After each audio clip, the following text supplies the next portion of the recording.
Wash my clothes and make breakfast right now. That was the command barked at me by my husband's 19-year-old niece Destiny, who had been living completely rent-free in my luxury apartment.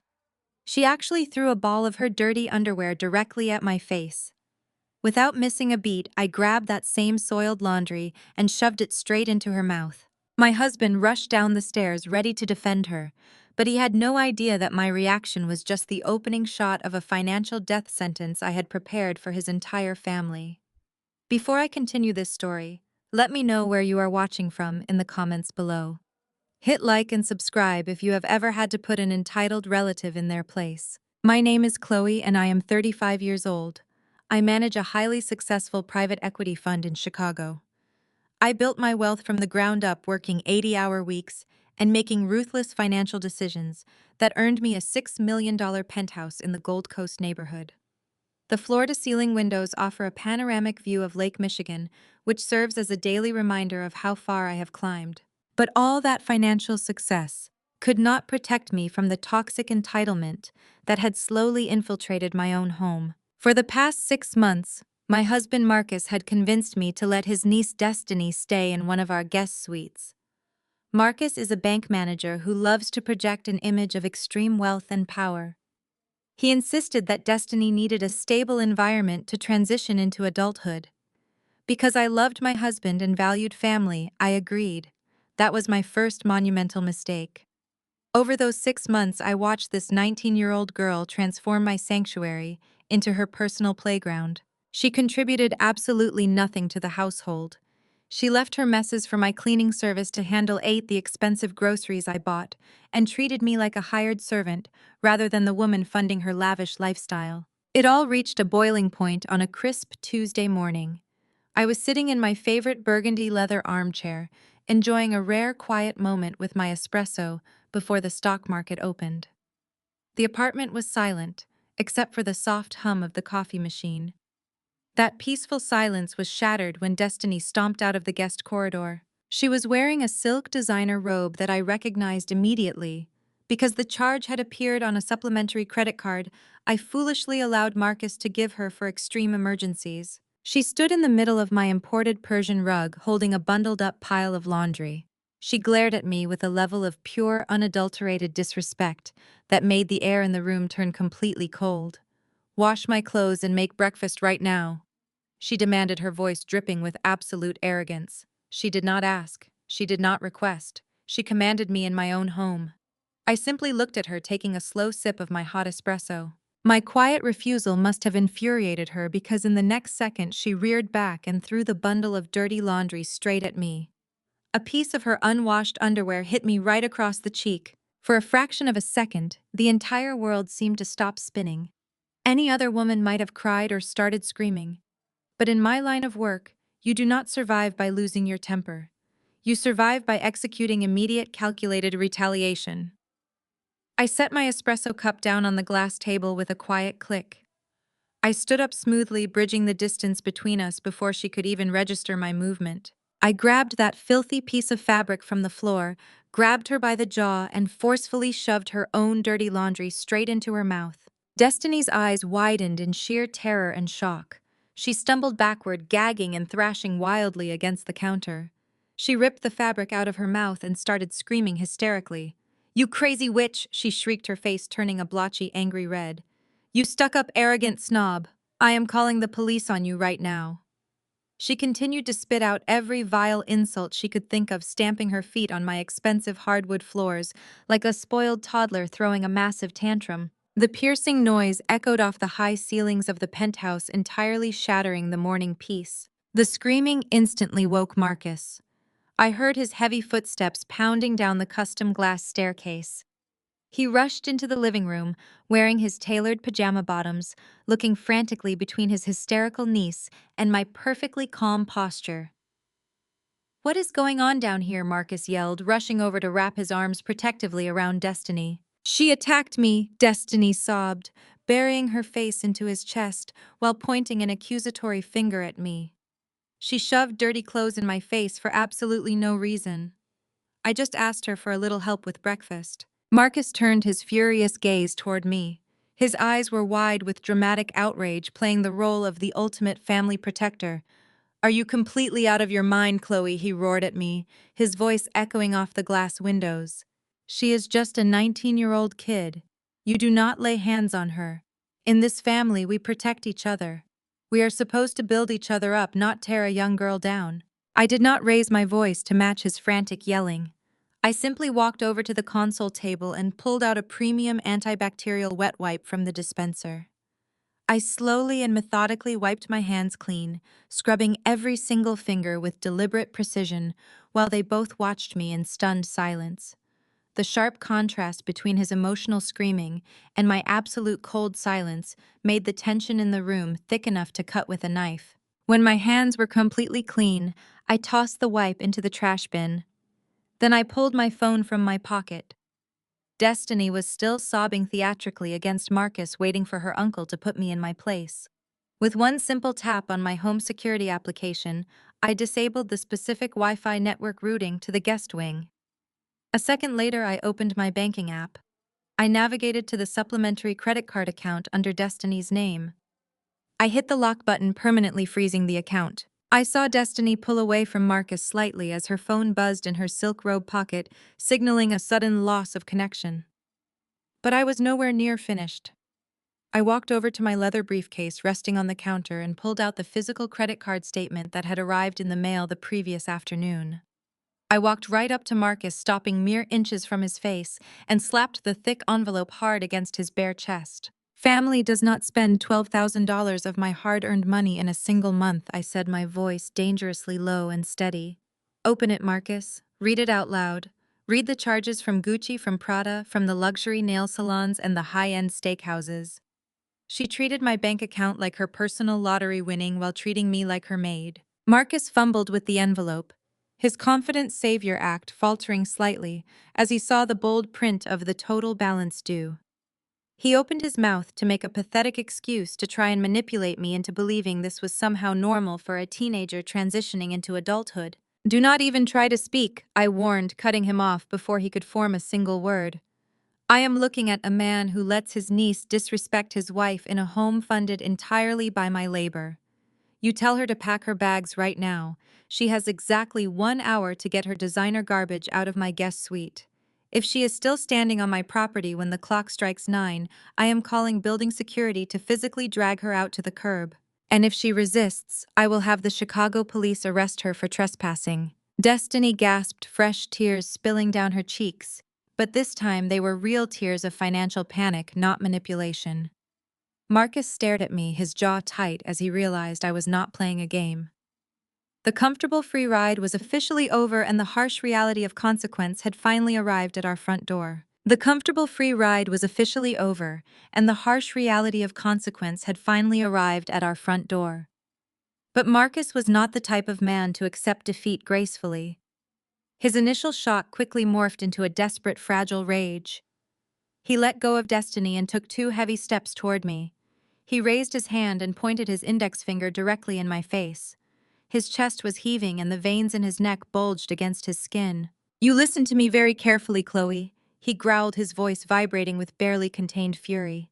"Do not ever think that just because you managed to scrape together a few decent returns from your little investment fund, you suddenly have the authority to dictate who stays in this house. You do not run me, and you do not run this family." I did not blink. I did not swat his hand away. I just stared at that finger hovering inches from my nose. "You want to talk about the law," he continued, his volume rising. "Let us talk about the law. I am a bank manager. I know exactly how finance and real estate work in this state. We are married. We live in Illinois. This $6 million penthouse is our primary residence, which makes it marital property. You cannot legally evict anyone from this home without my explicit consent. I have half the equity in these walls, and I say my niece stays right here." Destiny peeked out from behind his shoulder. Her tear-stained face instantly twisted back into a smug, victorious sneer. She wiped her nose and crossed her arms, fully believing her uncle had just put me in my absolute place. I turned my head slightly, looking away from my husband and making direct eye contact with you.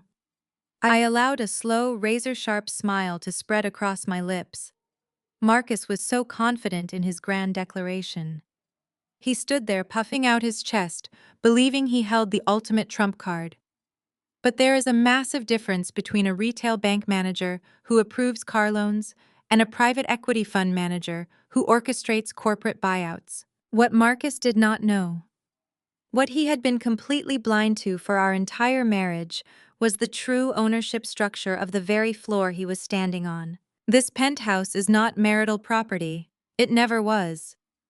2 years before Marcus and I even got engaged, I purchased this entire property through an anonymous blind trust. More specifically, it is an irrevocable trust registered in Delaware, a state known for its impenetrable corporate shielding. My name does not appear on the public deed. Marcus's name certainly does not appear anywhere near it. Legally speaking, we are both just tenants living in a property owned by a corporate entity. But I am the sole beneficiary and absolute controller of that entity. If I filed the right paper, Marcus would be treated as nothing more than a month-to-month squatter. He owns 0% of this real estate. Not a single brick. Not a single pane of glass. He has absolutely no legal ground to stand on. I could have dropped that bomb right then and there. I could have watched his arrogant face crumble as he realized he was entirely at my mercy.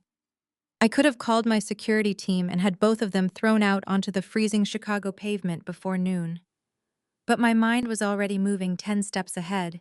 If I kicked him out over a spoiled teenager, I would just be an angry wife overreacting to family drama. He would spin the story to our entire social circle, painting himself as the victim of a ruthless, heartless corporate woman. I needed him to feel safe. I needed him to feel like he was the one in control. Because a man with a fragile ego is never more dangerous than when he feels threatened, but he is never more careless than when he thinks he has won. I wanted to see exactly how deep his financial betrayal really went.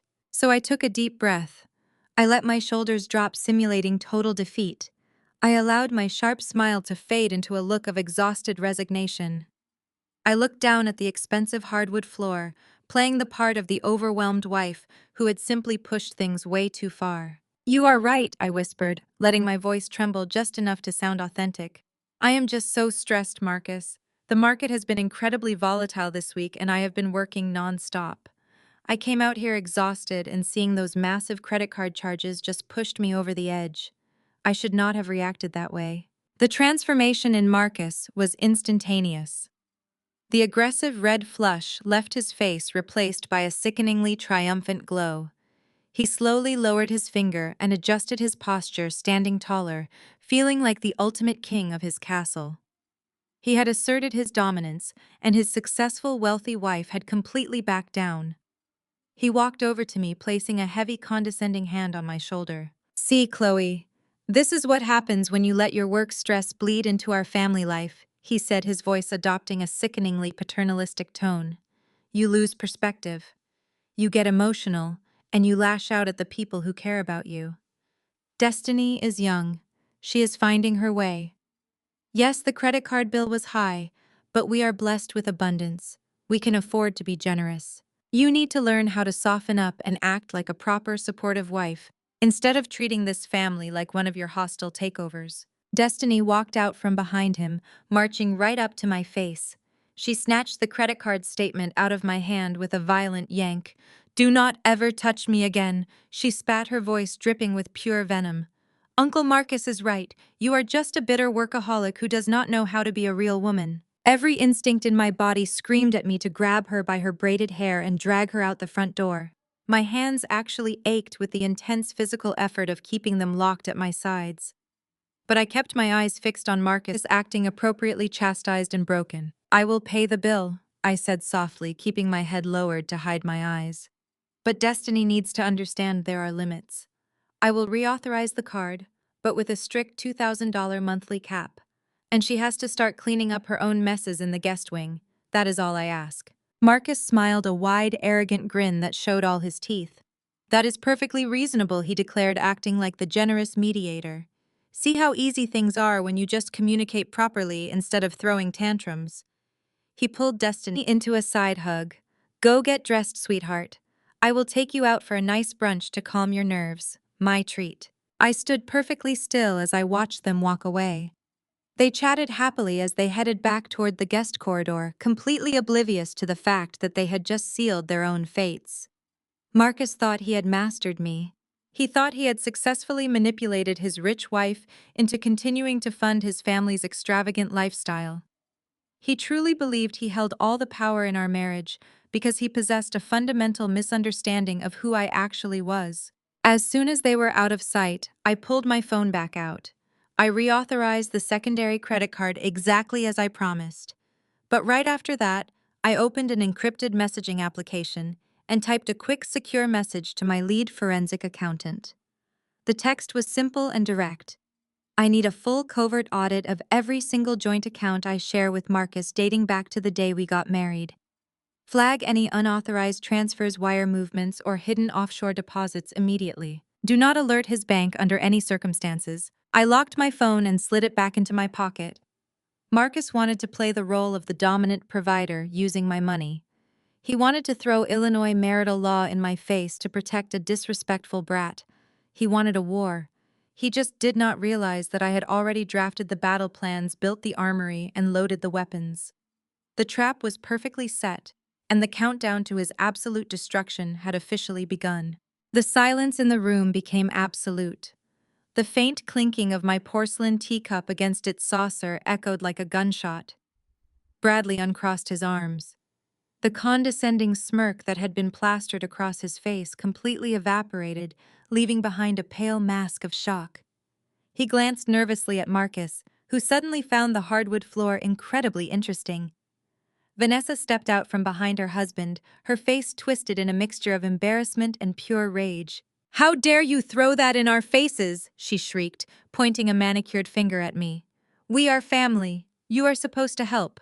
That is what families do when someone hits a rough patch." I took a slow sip of my tea, letting her anger burn uselessly in the air.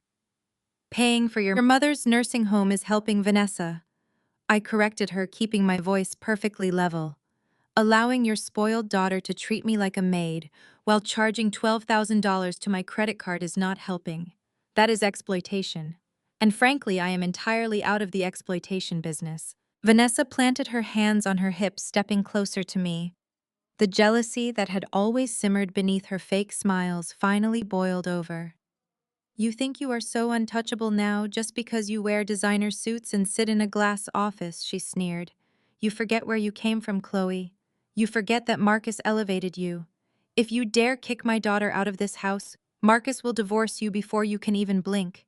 He will take half of everything you think you own. He will take this penthouse, your fancy cars, and your investment accounts.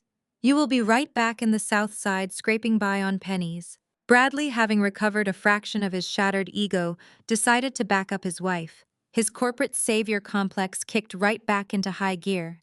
"Vanessa is absolutely right," he warned, his voice dropping into a patronizing lecture. "I deal with high-profile corporate lawyers every single day, Chloe. You do not understand how incredibly complex Illinois marital law actually is. If you try to force this issue, I will personally ensure my legal team freezes every single asset attached to your name. We will tie you up in litigation for years. You will not be able to buy a cup of coffee without asking a judge for permission. Marcus is the legal co-owner of your life, whether you like it or not. So apologize to Destiny, reinstate her credit card, and let us put this ugly little tantrum of yours behind us." I looked at the four of them standing together. Marcus, the silent coward, letting his family fight his battles. Destiny, the smug instigator. Vanessa, the jealous sister. And Bradley, the arrogant outsider trying to put a successful black woman back in her place. They truly believed they had me cornered. They truly believed their empty threats held weight. I did not argue. I did not defend my assets or explain the ironclad, irrevocable trust that protected my entire empire. I simply offered them a soft, conceding smile. I let my eyes drop, playing the part of the intimidated wife who had just realized she was completely outmatched by her husband's powerful family. "You have made your position very clear," I said quietly. "I will not force Destiny out today." Vanessa smirked at her husband. Bradley puffed out his chest, adjusting his expensive tie. Destiny actually let out a small, triumphant laugh. They turned around and marched out of my penthouse, feeling like absolute royalty. Marcus gave me a stern nod before following them out to the elevator, eager to bask in the glow of his family's victory. The moment the heavy oak door clicked shut, the submissive expression dropped from my face. I walked over to the custom-built bookshelf lining the far wall of my living room. I reached behind a leather-bound volume of economic history and pressed a concealed biometric scanner. A silent mechanism engaged, and the heavy bookshelf swung outward, revealing a hidden wall safe.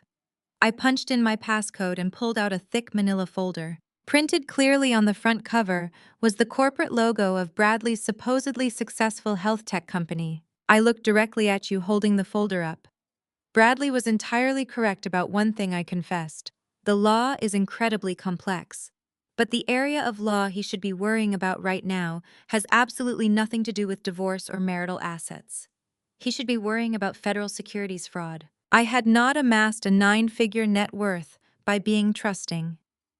3 weeks ago, I noticed a microscopic discrepancy in a quarterly report from one of the joint investment accounts I maintained with Marcus. It was an account I rarely monitored because it was meant for our basic household reserves and future vacation funds. To anyone else, the numbers would have looked perfectly normal. But data tells a story, and the story I was reading did not make any sense. Instead of confronting Marcus, Y immediately hired a private forensic audit team. These were former federal investigators who specialized in tracing hidden money. I gave them full access to the joint accounts and told them to follow every single penny.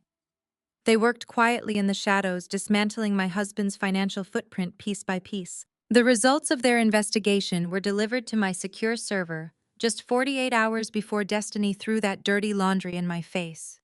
The truth was far more disgusting than a spoiled teenager maxing out a credit card. Marcus had been systematically siphoning money from our joint investment account. He did not just take a few $1,000s. He had secretly wired $2 million of my money directly into Bradley's failing health tech company. He disguised the massive transfer as an angel investment to bypass standard bank scrutiny. Bradley's company had been hemorrhaging cash for 2 years, facing imminent bankruptcy. Marcus stole my money to bail out his arrogant white brother-in-law so he could play the role of the wealthy savior for his sister's family. But the financial betrayal did not stop there. The forensic auditors uncovered a second hidden paper trail. Marcus had taken another $500,000 and routed it through a shell company to establish a private trust fund. The sole beneficiary of that secret trust was his precious niece, Destiny. I was stealing my capital to guarantee her a life of luxury while letting her live rent-free in my home and disrespect me to my face. They thought they were dealing with a naive woman who was too busy working to notice her own pockets being picked. They thought they could use my wealth to fund their arrogance and then use legal threats to keep me quiet. Marcus, Vanessa, Bradley, and Destiny had all conspired to feast on my success. I closed the manila folder and locked it back inside the hidden safe. I walked over to the floor-to-ceiling window and looked down at the bustling Chicago streets below. My pulse was completely steady. The anger had evaporated, replaced by a cold, calculating clarity. They wanted to play a high-stakes game of financial warfare. They wanted to threaten my empire. I was not just going to divorce Marcus. I was going to dismantle their entire reality. I was going to let them keep digging their own graves until the walls caved in and buried them all. The silence in the room became absolute. The faint clinking of my porcelain teacup against its saucer echoed like a gunshot across the sprawling penthouse. Bradley uncrossed his arms. The condescending smirk that had been plastered across his face completely evaporated, leaving behind a pale mask of sheer shock. He glanced nervously at Marcus, who suddenly found the imported hardwood floor incredibly interesting. Vanessa stepped out from behind her husband. Her face was twisted in a toxic mixture of embarrassment and pure, unrestrained rage. "How dare you throw that in our faces?" she shrieked, pointing a sharply manicured finger at me. "We are family. You are supposed to help. That is what families do when someone hits a rough patch. You do not weaponize our struggles just because you are throwing a petty tantrum over some laundry." I took a slow sip of my tea, letting her anger burn uselessly in the air between us. I enjoyed watching her squirm. "Paying for your mother's nursing home is helping Vanessa," I corrected her, keeping my voice perfectly level. Allowing your spoiled daughter to treat me like a maid while charging $12,000 to my credit card is not helping. That is exploitation. And frankly, I am entirely out of the exploitation business. If you want her to live like a reality television star, you can fund it your own self. Vanessa planted her hands on her hips, stepping aggressively closer to my chair. The deep-seated jealousy that had always simmered beneath her fake smiles finally boiled over in spectacular fashion. You think you are so untouchable now just because you wear designer suits and sit in a glass office. She sneered, her voice dripping with venom. You forget exactly where you came from, Chloe. You forget that my brother elevated you. You were nothing before Marcus brought you into this family. I almost laughed out loud at the sheer delusion of her statement.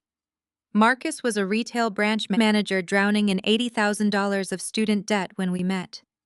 I paid off his loans as a wedding gift. But I kept my face blank, letting her continue her rant. If you dare kick my daughter out of this house, Marcus will divorce you before you can even blink. Vanessa threatened, gesturing wildly around the luxurious living room. He will take half of everything you think you own. He will take this penthouse, your fancy cars, and your precious investment accounts. You will be right back in the South Side scraping by on pennies while we enjoy the lifestyle you paid for. You are a guest in my brother's life, and do not you ever forget it. Bradley, having recovered a fraction of his shattered ego, decided it was time to back up his wife. His corporate savior complex kicked right back into high gear. He adjusted his expensive tie and took a bold step forward, towering over where I sat.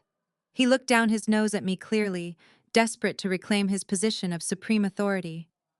He needed to remind the successful black woman that he, the wealthy white executive, was still the smartest person in the room. Vanessa is absolutely right, he warned, his voice dropping into a patronizing lecture designed to make me feel small. I deal with high-profile corporate lawyers every single day, Chloe. You clearly do not understand how incredibly complex Illinois marital law actually is. You run a little boutique fund, but you do not know how to play in the big leagues. If you try to force this issue and kick Destiny out, I will personally ensure my legal team freezes every single asset attached to your name. He leaned in closer, trying to use his physical presence to intimidate me. We will tie you up in litigation for so many years, you will not be able to buy a cup of coffee without asking a judge for permission. I will drain your accounts dry with legal fees. Marcus is the legal co-owner of your life, whether you like it or not. The law protects him, not your bank account. So you are going to apologize to Destiny right now. You are going to reinstate her credit card, and you are going to let us put this ugly little tantrum of yours behind us before I decide to ruin you. I looked at the four of them standing together in my living room, forming a united front against me. Marcus, the silent coward, letting his sister and brother-in-law fight his battles because he was too weak to do it himself. Destiny, the smug instigator, hiding behind her mother, waiting to reap the rewards of their bullying. Vanessa, the jealous sister, eager to tear down my success so she could feel better about her own failures. And Bradley, the arrogant outsider, trying to put me back in my place with empty legal threats. They truly believed they had me cornered. They truly believed their aggressive posturing held actual weight. It was almost comical how vastly they underestimated the woman sitting in front of them. Bradley bragged about his corporate lawyers, completely unaware that my firm regularly bought out and liquidated companies exactly like his before breakfast. I did not argue. I did not raise my voice to match theirs. I did not defend my assets or explain the ironclad, irrevocable trust that protected my entire financial empire from Marcus's greedy hands. Let them think they held the winning hand. Let them feel powerful. A false sense of security is the greatest weapon you can give your enemy. I simply offered them a soft, conceding smile. I let my eyes drop, playing the part of the intimidated wife who had just realized she was completely outmatched by her husband's powerful, well-connected family. I let my shoulders slump ever so slightly. You have made your position very clear, I said quietly, my voice lacking any trace of resistance. I do not want a legal battle. I will not force Destiny out today. Vanessa smirked at her husband, shooting him a look of pure triumph. Bradley puffed out his chest, feeling like the ultimate victor, having successfully tamed the difficult woman. Destiny actually let out a small, arrogant laugh, crossing her arms in victory. Without another word, they turned around and marched out of my penthouse feeling like absolute royalty. Marcus gave me a stern warning nod, playing the tough husband, before following them out to the private elevator, eager to bask in the glow of his family's glorious triumph. The moment the heavy oak door clicked shut, the submissive expression vanished from my face like smoke. I stood up and smoothed the invisible wrinkles from my tailored skirt.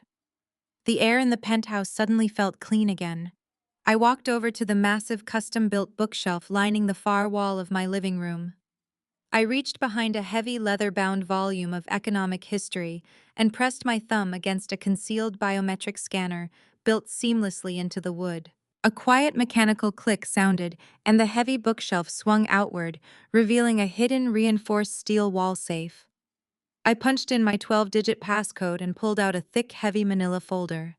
Printed clearly on the front cover was the corporate logo of Bradley's supposedly successful health tech company. I turned around and looked directly at you, holding the dense folder up to the light of the floor-to-ceiling windows. Bradley was entirely correct about one thing, I confessed, my voice cold, sharp, and intensely calculating. The law is incredibly complex, but the area of law he should be worrying about right now has absolutely nothing to do with divorce or marital assets. He should be worrying about federal securities fraud. And I have every single receipt. The knowledge I possessed completely shifted the balance of power in the room, even though I was the only one who knew it. I stood by the floor-to-ceiling window for a long time, letting the icy reality of their betrayal settle into my bones.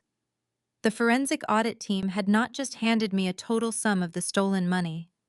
They had provided a microscopic breakdown of exactly how my husband executed his crime. Because Marcus was a senior bank manager, he knew precisely how the automated fraud detection algorithms operated. He knew exactly which thresholds would trigger a federal alert and which ones would fly under the radar. He had broken the $2 million down into 37 distinct wire transfers spread out over 4 agonizing months. He routed my money through a labyrinth of dummy corporations registered in Wyoming before it finally landed in the operating accounts of Bradley's failing health tech firm. Bradley needed that cash desperately. His company was a hollow shell game facing a massive regulatory probe over failed clinical trials, and his primary investors were threatening to pull their funding. Marcus played the ultimate hero, bailing out his arrogant white brother-in-law with my capital all so he could sit at the head of the family table and be praised as a financial genius. But the most repulsive discovery was the mechanics of Destiny's secret trust fund. The $500,000 Marcus had siphoned away for his niece was not just a generous gift. It was a highly orchestrated wealth transfer designed to benefit his sister.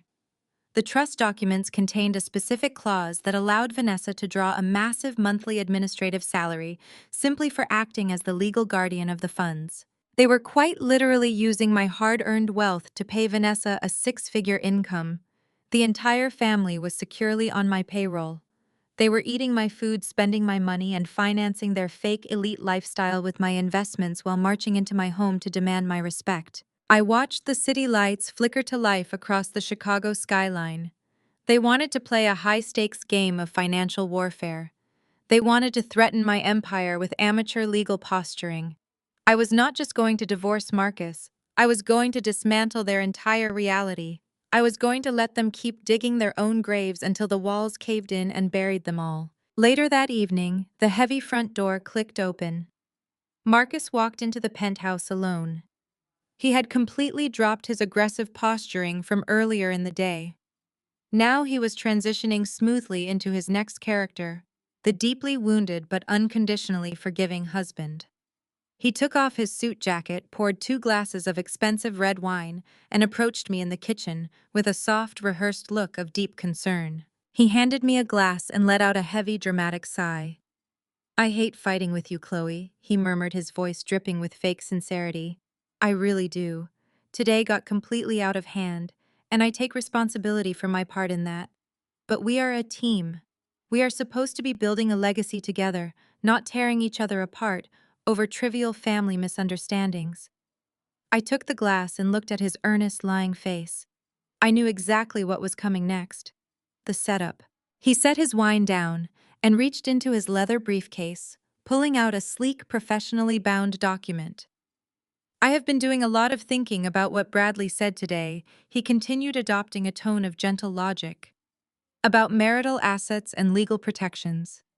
I realize that my family's presence here makes you feel financially vulnerable, and I never want you to feel like I am trying to exploit your success. So I had my legal team draft this. He slid the document across the marble kitchen island. It was a post-nuptial agreement. I want to sign this to prove my loyalty to you, Marcus lied smoothly, maintaining perfect eye contact. It strictly separates our personal accounts, so we will never have to fight about Destiny's expenses or family loans ever again. What is yours stays yours. But in exchange, I think it is time we merge our future corporate assets. We should consolidate our holding companies into a single joint entity. It will maximize our tax benefits and show absolute unity. We need to operate as a true partnership going forward. It was a beautiful, meticulously crafted trap. He framed it as a sacrifice to protect my personal wealth while casually suggesting we merge our corporate entities. But I did not need to read past the first few pages to know what his lawyers had buried in the fine print. Buried deep within the corporate consolidation clauses was a stipulation that would grant Marcus a 50% voting stake in my primary holding company. If I signed that piece of paper, I would literally be handing a man who was actively embezzling from me the legal keys to my entire financial empire. I was trying to rob me blind while looking me dead in the eye and calling it love. I let out a soft, tired sigh, playing the part of the exhausted wife who just wanted the conflict to end. I appreciate you taking this step, Marcus, I said softly, tracing the edge of the document. It means a lot that you are willing to compromise. I need some time to review it with my attorneys, of course, but I agree that we need to operate as a better team. Marcus smiled, a wide, genuine grin of pure predatory victory. He leaned in and kissed my forehead firmly, believing I had taken the bait, hook, line, and sinker. Take all the time you need, sweetheart, he whispered. We are going to build a beautiful future together. The very next night, Destiny decided to celebrate her perceived victory. Since Marcus had seemingly put me in my absolute place and secured her position in the penthouse, she felt utterly untouchable. I came home from a late board meeting to find my home vibrating with the heavy, aggressive bass of a trap music playlist. Destiny had invited at least 20 of her friends over for a spontaneous Tuesday night party. The scene was a calculated act of total disrespect. They were drinking my vintage champagne straight from the bottle. They were spilling expensive catered food across my custom white sofas and treating my $6 million home like a cheap rented nightclub. Marcus was conveniently absent, having claimed he had a late networking dinner with some banking executives. He had left his teenage niece completely unsupervised in my home, knowing exactly what she would do. Destiny saw me walk through the front door. She locked eyes with me and deliberately bumped my shoulder as she walked past, spilling a splash of dark red wine directly onto my white silk blouse. She did not apologize. She just smirked, waiting for me to explode. She wanted me to scream at her friends. She wanted me to throw a massive tantrum so she could call Marcus weeping and play the innocent victim all over again. She wanted to prove to her friends that the rich, successful woman who owned the penthouse was actually powerless to stop her. I did not scream. I did not raise my voice or swat the wineglass out of her hand. I simply looked down at the dark red stain blooming across my silk blouse. I looked back up at her smug, triumphant face. Then I turned around and walked silently down the hallway into my master bedroom, locking the heavy wooden door behind me. Through the thick walls, I could hear Destiny and her friends laughing hysterically, cheering about how they had successfully chased the wicked witch out of her own living room. They turned the music up even louder, rattling the expensive artwork hanging on the walls. I walked over to my bedside table and opened my central security application on my tablet. I bypassed the standard viewing mode and accessed the master administrative controls. With a few deliberate taps, I hit record on all the high-definition interior cameras concealed throughout the living areas, the kitchen, and the guest wing. I sat on the edge of my bed and calmly watched the live feed on my screen. I documented the deliberate property damage. I captured clear footage of underage drinking taking place in my home. I recorded the noise violations and the blatant disrespect for my personal sanctuary. I let them destroy the custom upholstery and ruin the imported rugs, because every single broken glass and stained cushion was just another iron nail in their collective coffin. They thought I was hiding in my bedroom out of weakness. They thought they had finally broken my spirit and established total dominance over my life. They were busy celebrating a victory that did not actually exist, completely unaware that I was patiently building an airtight criminal case against every single one of them.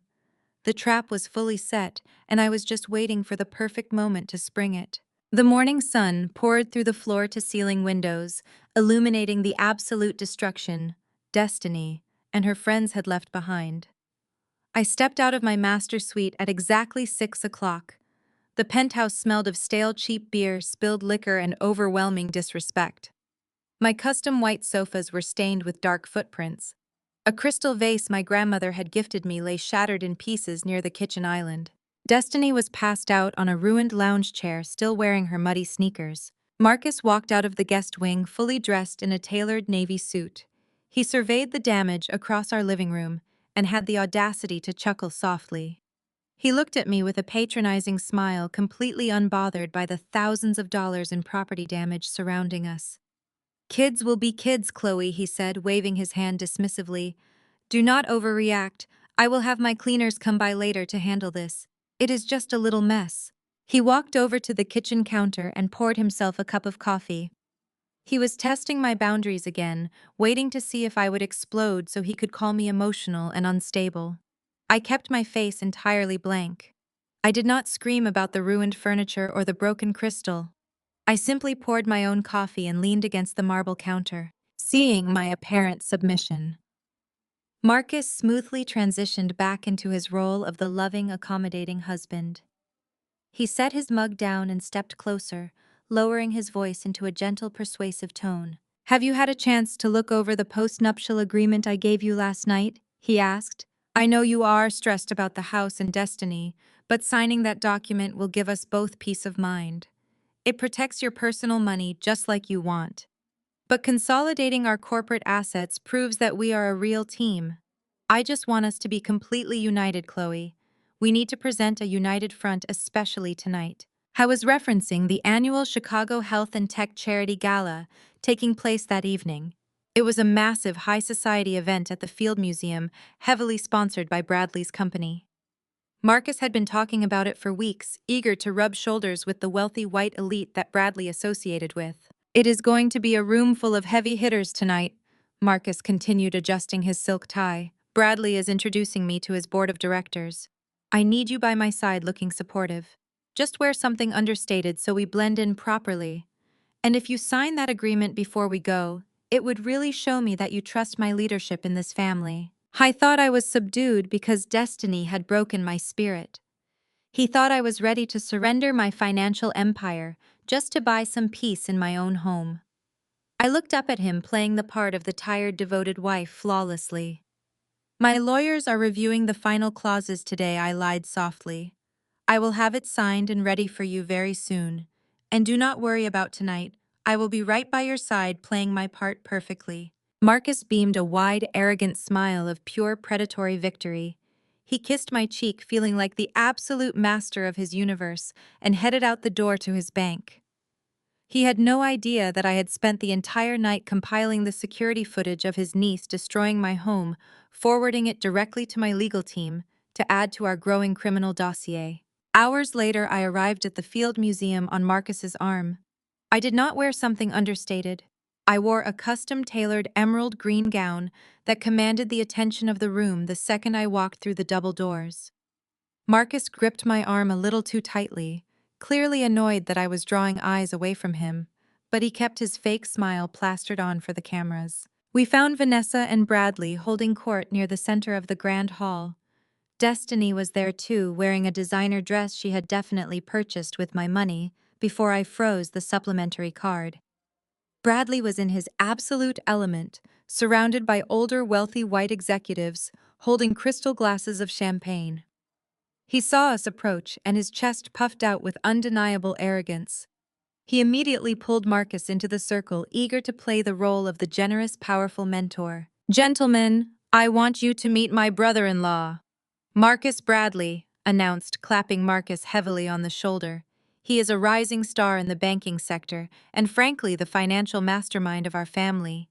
He knows how to keep things running smoothly and profitably. One of the venture capitalists, an older man with silver hair, smiled politely and turned his attention to me. "And who is this stunning woman?" he asked, extending his hand.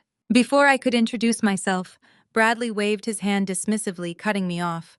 "Oh, that is just Chloe Marcus's wife. She is a data analyst. She helps out with spreadsheets and back office numbers. Very quiet girl. Marcus handles all the heavy lifting when it comes to the real business." Vanessa smirked, hiding her malicious smile behind her champagne flute. Destiny rolled her eyes and turned away, looking incredibly bored. Marcus stood taller, puffing out his chest and soaking up the stolen glory. He looked incredibly proud to have his wife diminished and degraded in front of Chicago's financial elite. I did not correct Bradley. I just smiled, taking a slow sip of my sparkling water. Let them dig the hole deeper. Let them build their tower of lies as high as they possibly could before I kicked out the foundation. Suddenly, the crowd parted slightly. A hush fell over the immediate area as Richard Sterling walked toward our group. Richard was the founder and chief executive of one of the largest institutional investment funds in the Midwest. He was a man whose personal net worth made Bradley's entire corporate board look like middle schoolers trading lunch money. Bradley's eyes lit up with sheer desperation. He immediately straightened his posture and stepped forward with his hand outstretched, ready to deliver his practiced elevator pitch to the billionaire. "Richard, it is an absolute honor." Bradley started, projecting his voice loudly so everyone could hear. "I am Bradley, the executive director at—" Richard Sterling walked right past Bradley's extended hand, completely ignoring the man as if he were nothing more than a piece of furniture. He stopped directly in front of me. The billionaire extended his hand, giving a respectful nod that bordered on a formal bow. "Madam Chairman," Richard said, his voice carrying clearly over the ambient noise of the ballroom, "I want to personally thank you for stepping in and saving our real estate portfolio last month. Your fund's intervention and your personal financial strategy were nothing short of brilliant. We owe you a massive debt of gratitude, Chloe. My entire board is terrified of having to negotiate against you again." The silence that fell over our little circle was absolute. It was so quiet I could hear the ice clinking in Vanessa's glass. Bradley's extended hand slowly dropped to his side. The color drained from his face, leaving him looking pale and sickly. Marcus looked like he had been physically struck in the stomach by a heavyweight boxer. His jaw hung open, his eyes darting frantically between me and the billionaire. Vanessa's smug smile completely vanished, replaced by utter bewilderment. Richard turned to Bradley, raising an eyebrow, looking at him with mild disgust. "I see you have met Chloe," he said to my arrogant brother-in-law. "I highly suggest you take notes, Bradley. She runs the most aggressive and profitable private equity firm in this state. If you are lucky, she might teach you a thing or two about how actual finance works, instead of whatever it is your failing company is doing these days." I looked at Marcus and Bradley. Their fragile, massive egos were completely shattered in front of the exact powerful men they had been trying so desperately to impress. "Thank you, Richard," I said, my voice smooth and commanding. "I am always happy to help correct a failing investment." I kept my polite smile focused on the billionaire, but my eyes shifted dead onto Marcus. The sheer panic radiating from my husband was a beautiful thing to witness. He was suddenly realizing that the quiet, obedient wife he thought he was manipulating into signing a post-nuptial agreement was actually the apex predator of the entire room. And he had just handed me the exact weapon I needed to destroy his life. The crystal chandeliers of the grand ballroom cast a golden glow over the sea of tailored tuxedos and designer gowns. The annual charity gala was the crown jewel of Chicago high society, drawing the city's most elite executives and venture capitalists. I walked through the arched double doors with my posture perfect, wearing a custom emerald green gown that draped flawlessly against my skin. Marcus walked beside me, but his grip on my elbow was rigid and controlling. His fingers dug slightly into my skin, a physical reminder that he believed he had successfully manipulated me into signing away my financial empire just hours earlier. He thought the post-nuptial agreement he handed me was my surrender. He had no idea it was actually his confession. "Just smile and let me handle the talking, Chloe. he muttered under his breath, keeping his fake public smile plastered on his face. Bradley is introducing me to some heavy hitters tonight. Do not mention your little investment fund. These guys deal in real money, and I do not want you embarrassing us by trying to sound like you understand their business. Just play the supportive wife. I kept my expression entirely neutral and offered a soft, compliant nod. I did not pull my arm away. I let him guide me through the crowded room, feeling the intoxicating thrill of a predator, watching its prey willingly walk into a cage. We found Bradley holding court near the center of the room. He was in his absolute element. He stood tall with a glass of expensive scotch in one hand, surrounded by a circle of older wealthy white men who controlled the city banking and medical sectors. Vanessa stood dutifully at his side, dripping in diamonds that I knew for a fact were purchased with money Marcus had stolen from my accounts. Destiny was hovering nearby, taking selfies in a dress she definitely could not afford. Bradley spotted us approaching, and his chest visibly puffed out.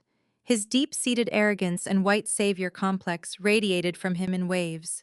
He eagerly reached out and pulled Marcus into the elite circle, ready to play the generous mentor showing off his latest project. "Gentlemen, I want you to meet my brother-in-law." Marcus Bradley announced, his voice booming loudly, so everyone in the immediate vicinity could hear. He is a rising star in the commercial banking sector, and frankly the absolute financial mastermind of our family. He has a brilliant mind for capital allocation. He actually just secured a massive angel investment for my company today. The kid knows exactly how to keep the money flowing. Marcus stood taller, practically vibrating with pride. He soaked up the stolen glory, nodding humbly to the men whose net worths he could only dream of possessing. He was taking credit for my capital, basking in the praise of a transaction that was actively committing federal wire fraud. One of the older venture capitalists, a man with sharp eyes and silver hair, smiled politely at Marcus before turning his attention to me. "And who is this stunning woman on your arm?" he asked, extending his polite hand. Before I could even introduce myself, Bradley waved his free hand dismissively, completely cutting me off. "Oh, that is just Chloe, Marcus' wife." Bradley chuckled, his tone dripping with thick, patronizing condescension. "She works in data entry. She helps out with spreadsheets and back-office numbers for a boutique agency. She is a very quiet girl. Marcus handles all the heavy lifting when it comes to the real financial decisions in their household." Vanessa smirked, hiding a malicious laugh behind her champagne flute. Destiny rolled her eyes and turned away, acting incredibly bored by my very existence. Marcus did not correct his brother-in-law. He did not defend me. He simply wrapped his arm around my waist and gave a modest shrug, fully endorsing the complete degradation of his wife in front of Chicago financial elite. I did not flinch. I did not raise my voice to defend my career or my $6 million penthouse. I simply took a slow, calculated sip of my sparkling water. I let them build their tower of lies as high as they possibly could. I wanted them balancing on the absolute highest peak of their own arrogance, because the fall was going to break every single bone in their bodies. Suddenly, the ambient noise in our section of the ballroom began to die down. The crowd of socialites and executives physically parted, making way for a man who commanded the room simply by existing. Harrison Sterling walked directly toward our group. He was the founder and chief executive officer of one of the largest institutional investment funds in the entire country. His personal net worth made Bradley corporate board look like children trading lunch money. Bradley's eyes lit up with sheer, unadulterated desperation. This was the exact connection he had been hunting for all night. He immediately straightened his posture, shoved his scotch glass onto a passing waiter tray, and stepped forward. He extended his hand, ready to deliver a practiced, desperate elevator pitch to the billionaire. "Harrison, it is an absolute honor to see you tonight." Bradley started, projecting his voice as loudly as possible. "I am Bradley, the executive director of—" Harrison Sterling did not even break his stride. He walked right past Bradley's extended hand, completely ignoring the man, as if he were nothing more than a ghost. He stepped straight into the center of our circle and stopped directly in front of me.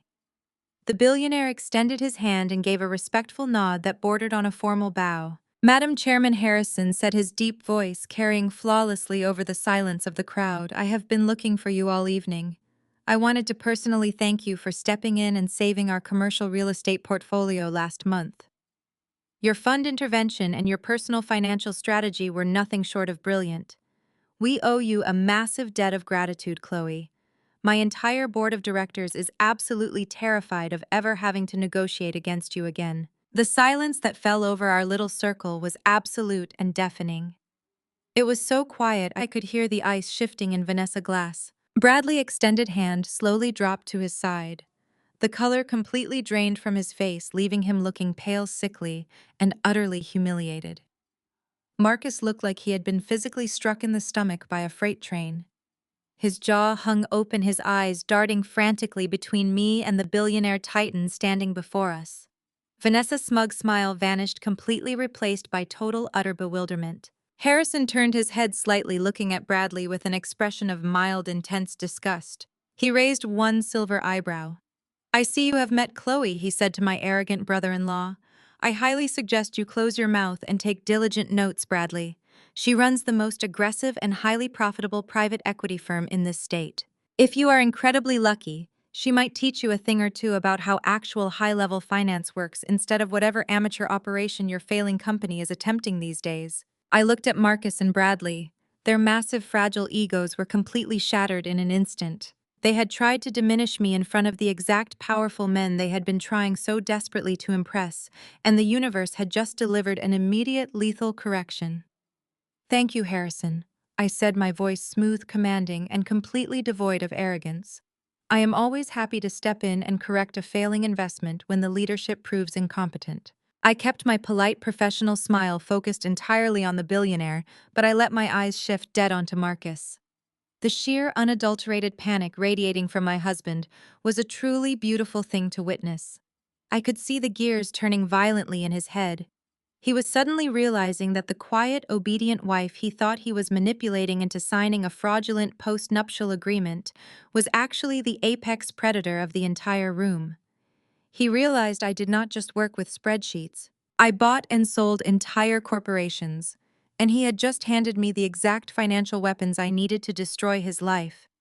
The trap had officially snapped shut, and there was absolutely no way out. The heavy oak door of the penthouse had barely clicked shut before Marcus unleashed the full force of his shattered ego. He ripped his silk bow tie from his neck and hurled it across the living room. His breathing was heavy, and his face was twisted into a mask of pure, humiliated rage. He paced across the imported rug, looking like a cornered animal desperate to regain control of a kingdom he never actually ruled. "You planned that," he shouted, pointing an accusing finger at me. "You orchestrated that entire display to humiliate me in front of Chicago high society. You told Harrison Sterling to walk over there and make me look like a pathetic subordinate. You just could not stand letting me have one night of respect. You had to prove you were the smartest person in the room." I placed my evening clutch on the console table, moving with slow, deliberate precision. I did not raise my voice. I did not need to. I did not tell Harrison to do anything, Marcus. I replied, my tone perfectly measured. I simply let him speak the truth. If the truth humiliates you, that is a reflection of your own inadequacy, not my malice. That calm, rational response pushed him entirely over the edge. He stormed over to his leather briefcase, which he had left on the kitchen island earlier that morning. He ripped it open and slammed the thick post-nuptial agreement down onto the marble counter. The sound echoed sharply through the quiet penthouse. "I am completely done playing games with you, Chloe," he snarled, his voice dropping into a dangerous, threatening register. "I am tired of you using your money to emasculate me. I am your husband. I am the head of this household. And you are going to start showing me the respect I deserve right now." He slapped his hand flat against the document. "You are going to sign this agreement tonight. You are going to grant me full signatory authority over our consolidated investment accounts. And you are going to step back and let me manage the family wealth. If you refuse, I will call my lawyer tomorrow morning. I will file for divorce before you even finish your morning coffee. I will drag you through the mud in every courtroom in Cook County. I will take half of this penthouse, half of your investment firm, and half of every single dollar you have ever earned. You will be left with absolutely nothing." He stood there, chest puffed out, projecting a dominant masculine energy that was completely fabricated. He was using Bradley's legal threats, repeating the exact same intimidation tactics his arrogant white brother-in-law had fed him. He truly believed he had me backed into a corner. He thought the threat of public divorce and financial ruin would terrify a woman who had worked her entire life to build an immaculate professional reputation. I looked down at the document resting on the cold marble. I did not fight back. I did not remind him about the irrevocable trust that shielded my assets from his greedy hands. I needed him to commit entirely to his own destruction. To catch a rat, you have to leave the cheese exactly where the rat expects to find it. I allowed my shoulders to slump. I forced my breathing to quicken, simulating the physical symptoms of rising panic. I looked up at him with wide, vulnerable eyes, playing the part of the terrified wife watching her marriage and her empire teeter on the brink of collapse. "Marcus, please," I whispered, letting my voice tremble just the right amount. "Do not do this. You know how hard I have worked for my firm." A public divorce would trigger a massive panic among my board of directors. It would ruin everything I have built. "We can fix this. I just want us to be a team." The sheer intoxicating rush of power completely washed over his face. His eyes lit up with a sickeningly triumphant glow. He had finally broken the tough, successful black woman. He had forced the apex predator to bow her head and beg for mercy. "Then sign the paper, Chloe," he demanded, pushing a sleek silver pen across the island toward me. "Prove that you trust me to lead this family. Prove that you are actually committed to this marriage." I reached out and picked up the pen. I made sure my hand shook slightly as my fingers gripped the cool metal. I flipped through the pages of the agreement, skimming the dense legal jargon that Bradley's corporate lawyers had so carefully drafted. It was a masterpiece of financial theft. The clauses were designed to merge my private corporate holdings with our joint marital accounts, granting Marcus immediate unilateral power to wire funds, approve investments, and liquidate assets without my secondary authorization. They thought they were executing a brilliant corporate hijack. What they did not realize was that my holding company was heavily regulated by the Securities and Exchange Commission. By legally attaching his name to my corporate accounts and attempting to move that money into Bradley's failing health tech company without proper board approval, Marcus was not just breaching a marital contract. He was stepping directly into a federal financial trap. I stopped on the final signature page. I looked up at Marcus one last time, offering him a look of total defeat. I pressed the pen to the paper and signed my name. The moment the ink dried, Marcus snatched the document off the counter so fast he nearly tore the page. A massive, greedy smile spread across his face. He looked at my signature like he had just won the lottery. All the fake outrage and wounded pride vanished instantly, replaced by the raw, unapologetic thrill of a successful con artist. "You made the right choice, Chloe," he said, his voice dripping with condescending approval. "This is going to make everything so much better for our family. You will see. I am going to handle everything from here on out. You just focus on your data analysis and let me handle the real business." He did not even wait for me to respond. He immediately turned his back on me, pulling his phone from his pocket. He was so eager to share his victory that he dialed the number right there in the kitchen. "Bradley," he said the moment the call connected, his voice buzzing with arrogant excitement. "It is done." She caved completely. "I have the signed agreement in my hand right now. I have full signatory authorization on her corporate accounts. We can execute the capital transfer first thing tomorrow morning. Your company is saved, man. I told you I knew how to handle her." I stood silently in the kitchen, watching my husband brag to his brother-in-law about how easily he had manipulated me. I listened as he promised to wire millions of dollars across state lines into a failing company using unauthorized corporate funds. He was practically singing into the phone, celebrating his massive triumph over the wealthy woman he thought he had successfully dominated. I turned around and walked quietly toward my master suite. A cold, razor-sharp smile finally broke across my face. Marcus thought he had just secured his financial freedom. He thought he had just proven his superiority to Bradley and secured his place as the wealthy savior of his family. He had absolutely no idea that the signature he was holding in his hand was completely worthless in family court, but absolutely binding in federal court. I did not know that by signing that document and initiating that wire transfer tomorrow morning, he was actively committing federal wire fraud, corporate embezzlement, and massive securities violations. The bait had been taken, the trap had snapped shut and the federal authorities were about to be very busy. The morning sun hit the Chicago skyline, painting the city in vibrant shades of gold and amber. But the atmosphere inside the penthouse was completely electric, with a different kind of energy. Marcus woke up acting like a conquering king who had just seized a new territory. He hummed a cheerful tune while adjusting his expensive silk tie in the mirror, perfectly oblivious to the financial guillotine hanging directly over his neck. He kissed my cheek with a patronizing tenderness, telling me to take the day off and relax while he went to the bank to handle the grown-up business. He promised that our future was entirely secure now that he was at the helm. I smiled sleepily and told him how much I appreciated his strong leadership. The moment the heavy oak door clicked shut behind him, I threw off the heavy duvet and walked straight into my secure home office. I did not take the day off. I went to war. I opened my encrypted workstation and initiated a secure video conference with my chief investment officer and my lead corporate attorney. I did not need to scream or bang my fists on a table to project authority. My team knew exactly what it meant them before the market even opened.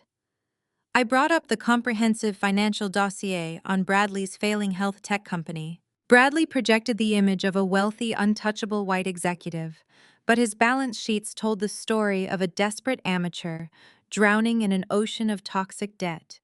His company had burned through tens of millions of dollars in venture capital trying to launch a medical device that repeatedly failed clinical trials.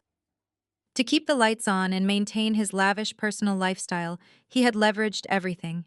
He had issued massive amounts of corporate bonds that were currently rated as absolute junk by every major credit agency. His institutional investors were panicked, desperate to offload that toxic debt before the company inevitably filed for bankruptcy. They wanted out. I wanted in. I gave my chief investment officer a single direct order: buy it all. Every single bond, every piece of mezzanine debt, and every outstanding commercial loan attached to Bradley's company. I did not make these purchases under my own name, or even under the banner of my primary private equity fund. I utilized a specialized holding company, a completely anonymous legal entity registered in Delaware, designed specifically for hostile corporate takeovers. To the outside world, and to the desperate investors selling off their shares, it simply looked like a faceless hedge fund was sweeping up distressed assets for pennies on the dollar. My team moved with lethal precision. Within 4 hours, we had systematically bought out Bradley's primary creditors.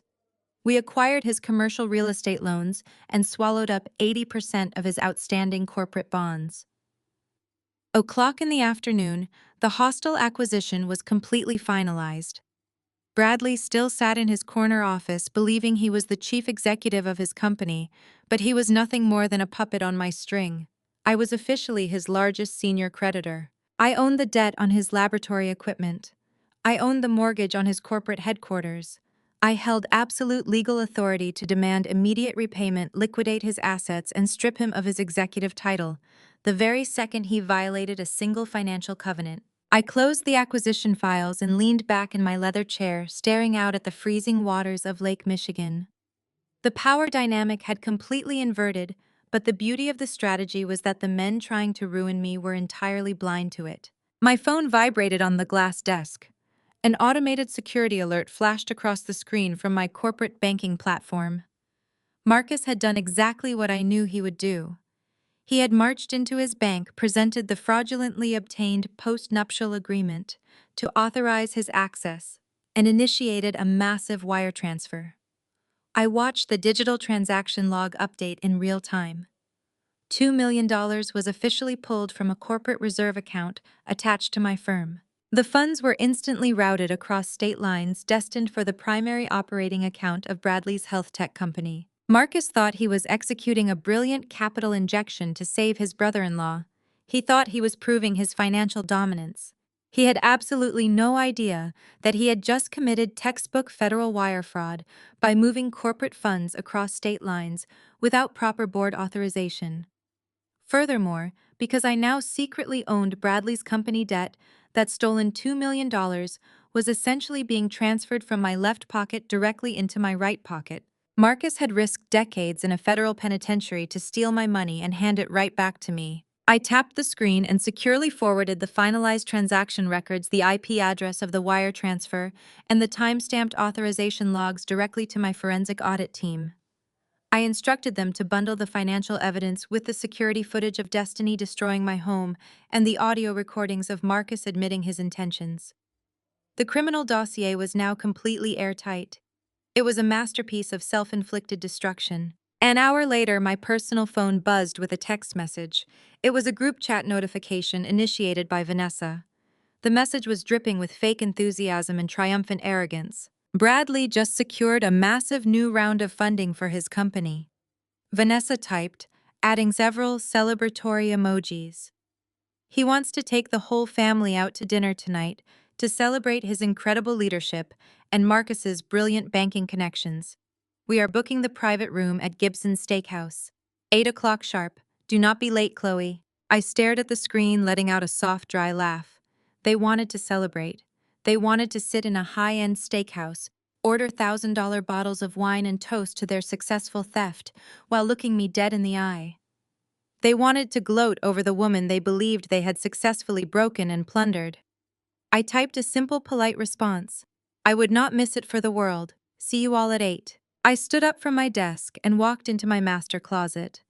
I bypassed the understated conservative dresses Marcus always demanded I wear to make him feel more secure. Tonight was not about making my husband feel masculine. Tonight was about an execution. I selected a tailored crimson suit that fit like absolute armor, pairing it with a pair of stiletto heels that echoed with lethal authority against the hardwood floor. I applied my makeup with meticulous care, ensuring my face was a flawless, unreadable mask.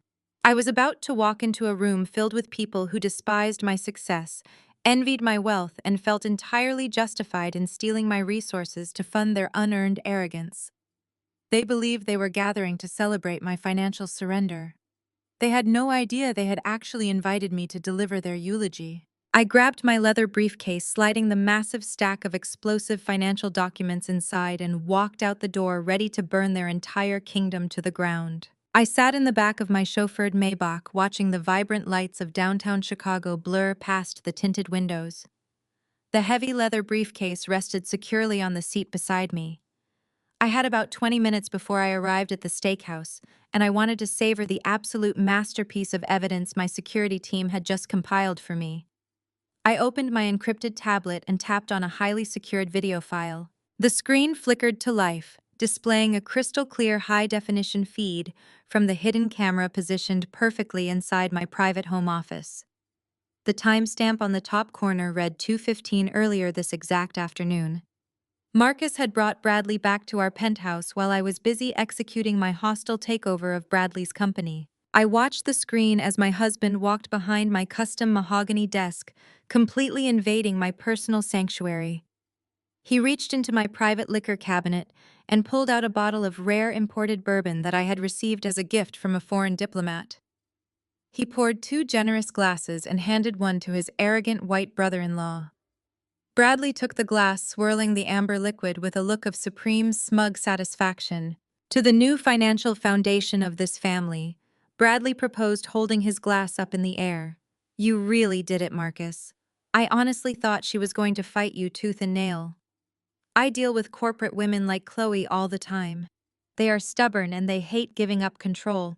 But you finally put her right back in her proper place. Marcus clinked his glass against Bradley's, taking a deep swallow of my expensive bourbon. He puffed out his chest, looking ridiculously proud of himself. She just needed a firm hand. Marcus bragged, his voice dripping with toxic, fragile masculinity. I let her play boss for a few years because it was convenient for my lifestyle. But at the end of the day, she knows who the real man of the house is. When I laid down the law and threatened the divorce, she folded immediately. Bradley chuckled, walking over to my floor-to-ceiling window and looking out at the city just like he owned it. And the capital transfer, he asked, lowering his voice into a conspiratorial tone. You are absolutely sure the authorization went through without tripping any of her internal security protocols? Marcus smiled, a wide, greedy grin. It was flawless, he confirmed, pulling his phone out to check his banking app. I used the digital signature she authorized on the post-nuptial agreement, just like your corporate lawyers advised. Since she legally signed over consolidation rights, the bank system accepted her digital stamp without requesting secondary biometric verification. $2 million cleared her corporate reserve account and routed directly to your primary operating account in Delaware. Bradley let out a loud, victorious laugh, slapping Marcus heavily on the shoulder. He looked at my husband with the patronizing approval of a master petting a loyal dog. That cash hit our corporate ledgers an hour ago, Marcus. You literally just saved my entire company. The board of directors is going to worship you. Chloe thinks she signed a document to protect her little boutique fund, but she just financed our entire national expansion. We are going to bleed her dry before she even figures out what happened. I paused the video right on Bradley's arrogant, laughing face. The silence in the back of the Maybach was absolute. I looked up from the tablet and turned my head, looking directly at you. Let me explain exactly what you just watched, I said, my voice smooth, cold, and entirely devoid of mercy. You did not just watch a husband betray his wife. You did not just watch a mediocre white executive manipulate an insecure black man into stealing from a successful black woman. You just watched two arrogant fools commit a textbook, perfectly documented federal crime. When people think about wealthy divorces, they think about messy family courts. They think about asset division, alimony, and screaming matches over who gets to keep the summer house. Marcus and Bradley were playing by those rules. They thought the absolute worst consequence they could possibly face was a nasty civil lawsuit. They believed that because we were married, Marcus had some sort of protective legal umbrella to shield him from his own greed. But family court handles marital disputes. It does not handle federal syndicates. By taking $2 million from a heavily regulated corporate reserve account and moving it into a completely different corporate entity across state lines, from Illinois to Delaware, they triggered federal jurisdiction. By utilizing a digital signature obtained under false pretenses to bypass banking security protocols, they committed identity theft and bank fraud. And because they used electronic communications to execute a fraudulent interstate capital transfer, they crossed the ultimate red line. They committed federal wire fraud. In the United States, federal wire fraud carries a maximum penalty of 20 years in a federal penitentiary for a single count. Marcus and Bradley did not just commit one count. They executed multiple unauthorized transactions across separate financial institutions, and they discussed their entire conspiracy on a high-definition camera with perfect audio. The United States Securities and Exchange Commission and the Federal Bureau of Investigation do not care about post-nuptial agreements or family drama. They care about paper trails. And the paper trail I had just bundled into my leather briefcase was absolutely bulletproof. I locked my tablet and slipped it back into my briefcase. The sheer blinding arrogance of Bradley's white savior complex, combined with Marcus's desperate internalized inferiority complex, had created the perfect storm of criminality. Marcus was so desperate to buy the approval and respect of a wealthy white man that he willingly sold out his own wife. He risked decades behind bars just so Bradley would pat him on the back and call him a financial genius. And Bradley was so blinded by his own privilege that he actually believed he could steal millions of dollars from a highly regulated private equity firm without leaving a massive glowing digital footprint. They thought they were the smartest men in Chicago. They thought they had successfully outsmarted the quiet data analyst. The car slowed to a graceful stop in front of the legendary steakhouse. The valet rushed forward to open my door. The bitter, freezing wind off Lake Michigan whipped around me, but I did not feel the cold at all. My blood was running hot with the intoxicating thrill of absolute, undeniable victory. I stepped out of the vehicle, my stilettos clicking sharply against the pavement. The crimson suit I wore caught the light of the street lamps, making me look like a walking inferno. I adjusted my posture, holding my heavy briefcase with a relaxed, effortless grip. Inside that private dining room, my husband and his family were currently raising glasses of expensive champagne. They were ordering prime steaks and celebrating their brilliant financial heist. They were toasting to my downfall, believing I was safely neutralized and completely under their control. I walked past the heavy velvet curtains at the entrance of the restaurant and gave my name to the host. He immediately bowed his head and gestured toward the exclusive private dining suites in the back. I walked down the dimly lit hallway, listening to the faint sounds of jazz music and clinking silverware. I was not walking into a trap. I was walking into an execution chamber, and I was the one holding the axe. But before I pushed that heavy brass handle down to deliver their financial death sentence, my mind briefly flashed back to the final piece of trash I had left behind in my penthouse just 1 hour prior. I had been standing in front of my vanity mirror, applying a final coat of dark crimson lipstick, preparing for the evening. The penthouse had been completely quiet. Then the heavy double doors of my master suite crashed open without a single knock. Destiny strutted into my private sanctuary like she owned the very air inside it. She was not alone. She had brought a boy with her. I had never seen him before in my life. He had an arrogant slouch and unlaced sneakers that were tracking gray street dirt directly onto my imported white silk rug. They acted as though my home was their personal playground. Destiny threw her cheap synthetic jacket casually over my custom velvet chaise lounge. She walked straight over to my vanity, completely ignoring my presence, and picked up a bottle of bespoke French perfume that cost more than her entire college tuition. She sprayed a heavy cloud of it into the air, choking the room with the scent like it was a cheap body spray from a discount mall. The boy laughed and threw himself onto my perfectly made bed, putting his dirty shoes right against my pristine white duvet cover. I did not raise my voice. I did not immediately order them out.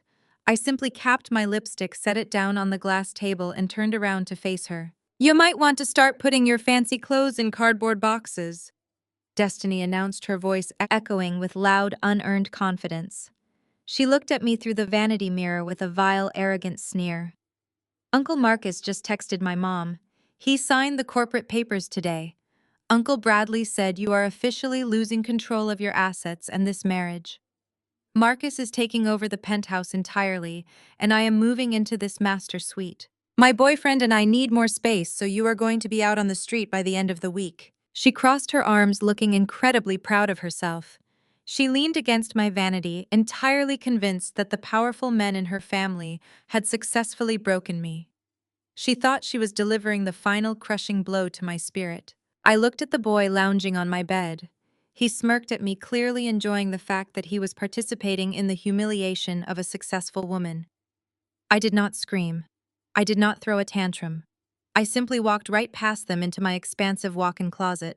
I reached up to the top shelf and pulled down a black leather travel duffel bag. I carried it out to the bedroom and set it down on the mattress right next to the boy's dirty sneakers. I calmly walked over to my concealed wall safe. I punched in the code and took out a few very specific items.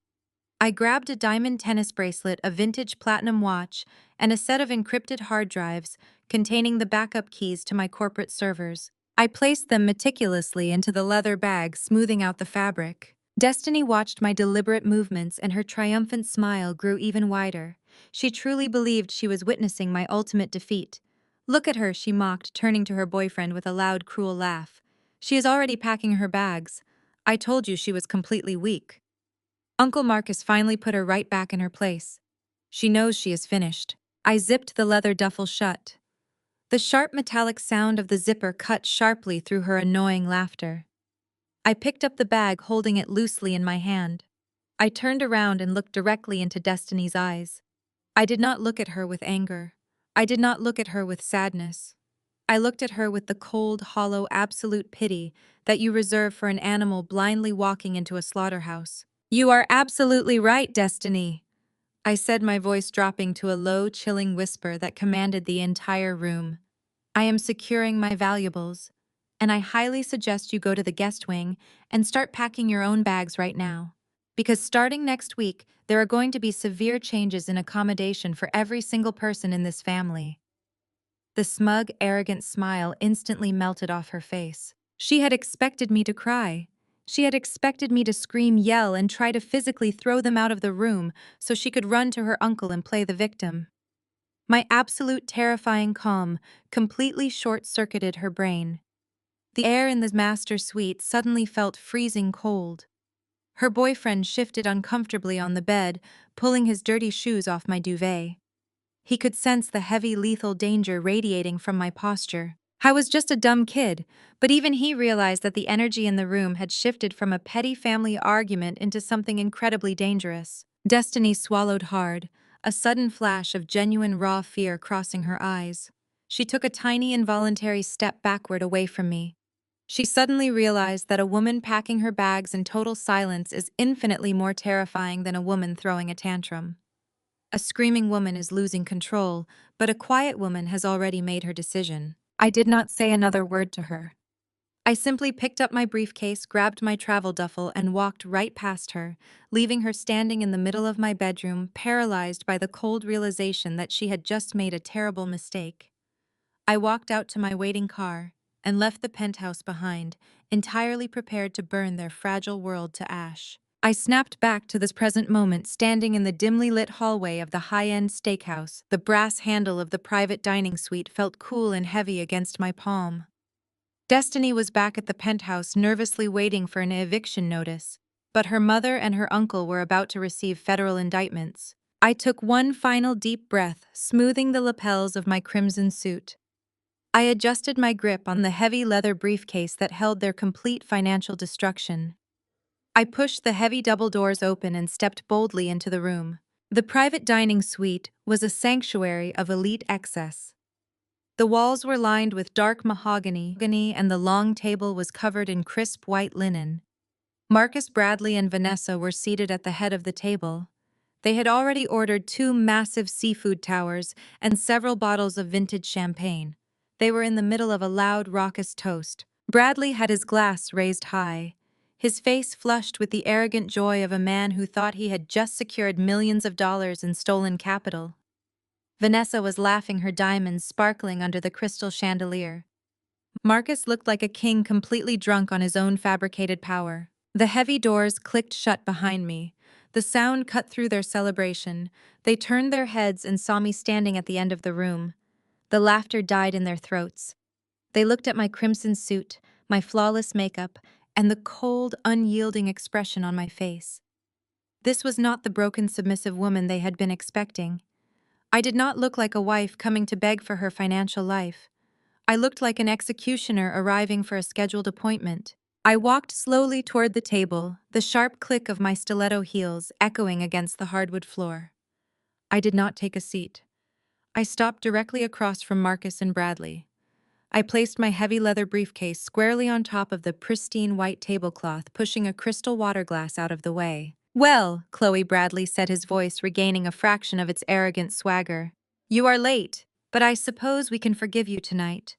Marcus tells me you finally signed the corporate consolidation paperwork. It is good to see you finally acting like a team player and supporting the men in your family." Marcus puffed out his chest, offering me a patronizing smile. "Have a seat, Chloe," he commanded gently, pointing to a chair at the far end of the table. "We ordered your favorite champagne. We have a lot of new business strategies to discuss tonight." I did not move toward the chair. I kept my hands resting flat on top of my briefcase. I looked at Bradley, and then I looked at Marcus. "We are not going to drink champagne." "Marcus," I said, my voice perfectly clear and carrying no emotion whatsoever. "And we are certainly not going to discuss business strategies. Because starting at 4 o'clock this afternoon, neither of you actually has a business left to discuss." I pushed open the heavy mahogany doors of the private dining suite, and the raucous laughter immediately died down. The room smelled of roasted garlic, dry-aged steak, and the metallic tang of pure greed. Bradley sat at the absolute head of the long, polished table, acting like a medieval king holding court. Vanessa sat to his right, wearing a diamond tennis bracelet that I knew for a fact Marcus had purchased using funds from my corporate account. Destiny slouched in her chair, tapping away on her brand-new phone, looking completely bored by my arrival. Marcus sat to Bradley's left, looking flushed with expensive wine and unearned confidence. "Ah, Chloe," Bradley announced, his voice booming through the private suite. He did not stand up to greet me, he simply gestured with his champagne flute toward the absolute furthest end of the long table. "We saved you a spot right down there by the service door." We went ahead and ordered the seafood towers and a few bottles of the reserve champagne. "I hope you do not mind, but tonight is a night for winners." I did not flinch at the blatant disrespect of the seating arrangement. I walked smoothly down the length of the room, the sharp clicks of my stiletto heels echoing against the hardwood floor. I took the chair at the far end, placing my heavy leather briefcase squarely on the floor next to my feet. I sat perfectly upright, smoothing the lapels of my crimson suit. I looked at the four of them clustered together at the head of the table, stuffing their faces with crab claws and oysters paid for with my stolen capital. Marcus finally looked at me, offering a sickeningly patronizing smile. "You look nice, Chloe," he said, his tone dripping with fake husbandly approval. "I am glad you decided to dress up and be a team player tonight. Bradley has some very exciting updates about the health tech firm. Our consolidation is already paying massive dividends." I simply nodded and folded my hands on my lap. "I am looking forward to hearing all about it," I replied, my voice completely devoid of emotion. The waiter stepped into the room, pouring me a glass of sparkling water before retreating back through the service door. The isolation was deliberate. They wanted me physically distanced from their circle of power. They wanted me to literally and metaphorically sit at the bottom of the hierarchy while they feasted at the top. Bradley wiped his mouth with a linen napkin and cleared his throat. He picked up his crystal champagne flute and stood up from his chair. The gold Rolex on his wrist caught the light of the overhead chandelier. He commanded the room with the effortless arrogance of a white man who had never faced a single real consequence in his entire privileged life. Vanessa and Marcus immediately stopped eating and gave him their undivided, reverent attention. "I want to make a toast," Bradley began, projecting his voice as if he were addressing a crowded boardroom instead of a private dining suite. "To family. And more importantly, to proper leadership within a family. For a long time, this family was operating backwards. But today, that changed." He turned his gaze toward my husband, pointing his glass in Marcus's direction. "I want to toast Marcus," he declared. "You finally stepped up to the plate. You proved what it means to be a real man who knows exactly how to take control of his household and his finances. You navigated a very delicate situation with absolute precision, and because of your strong leadership, my company just secured the exact capital injection we needed to dominate the national market." Marcus beamed his chest, puffing out so far he nearly popped a button on his tailored suit. He raised his glass to Bradley, soaking up the praise like a dying man drinking water in the desert. But Bradley was not finished. He turned his eyes all the way down the long table, zeroing in on me. The condescending smirk on his face was so thick it was practically suffocating. "And we must also raise a glass to Chloe." Bradley continued, his tone dripping with mocking sincerity. "Thank you, Chloe. Thank you for finally recognizing your place. Thank you for stepping back and voluntarily contributing to the future of this family's legacy. Your cooperation today ensured that the wealth you helped generate will actually be put to good use under proper executive management. To Marcus and to the future." To Marcus, Vanessa, and Destiny echoed, raising their glasses in unison. They drank their champagne, savoring the taste of their perceived victory.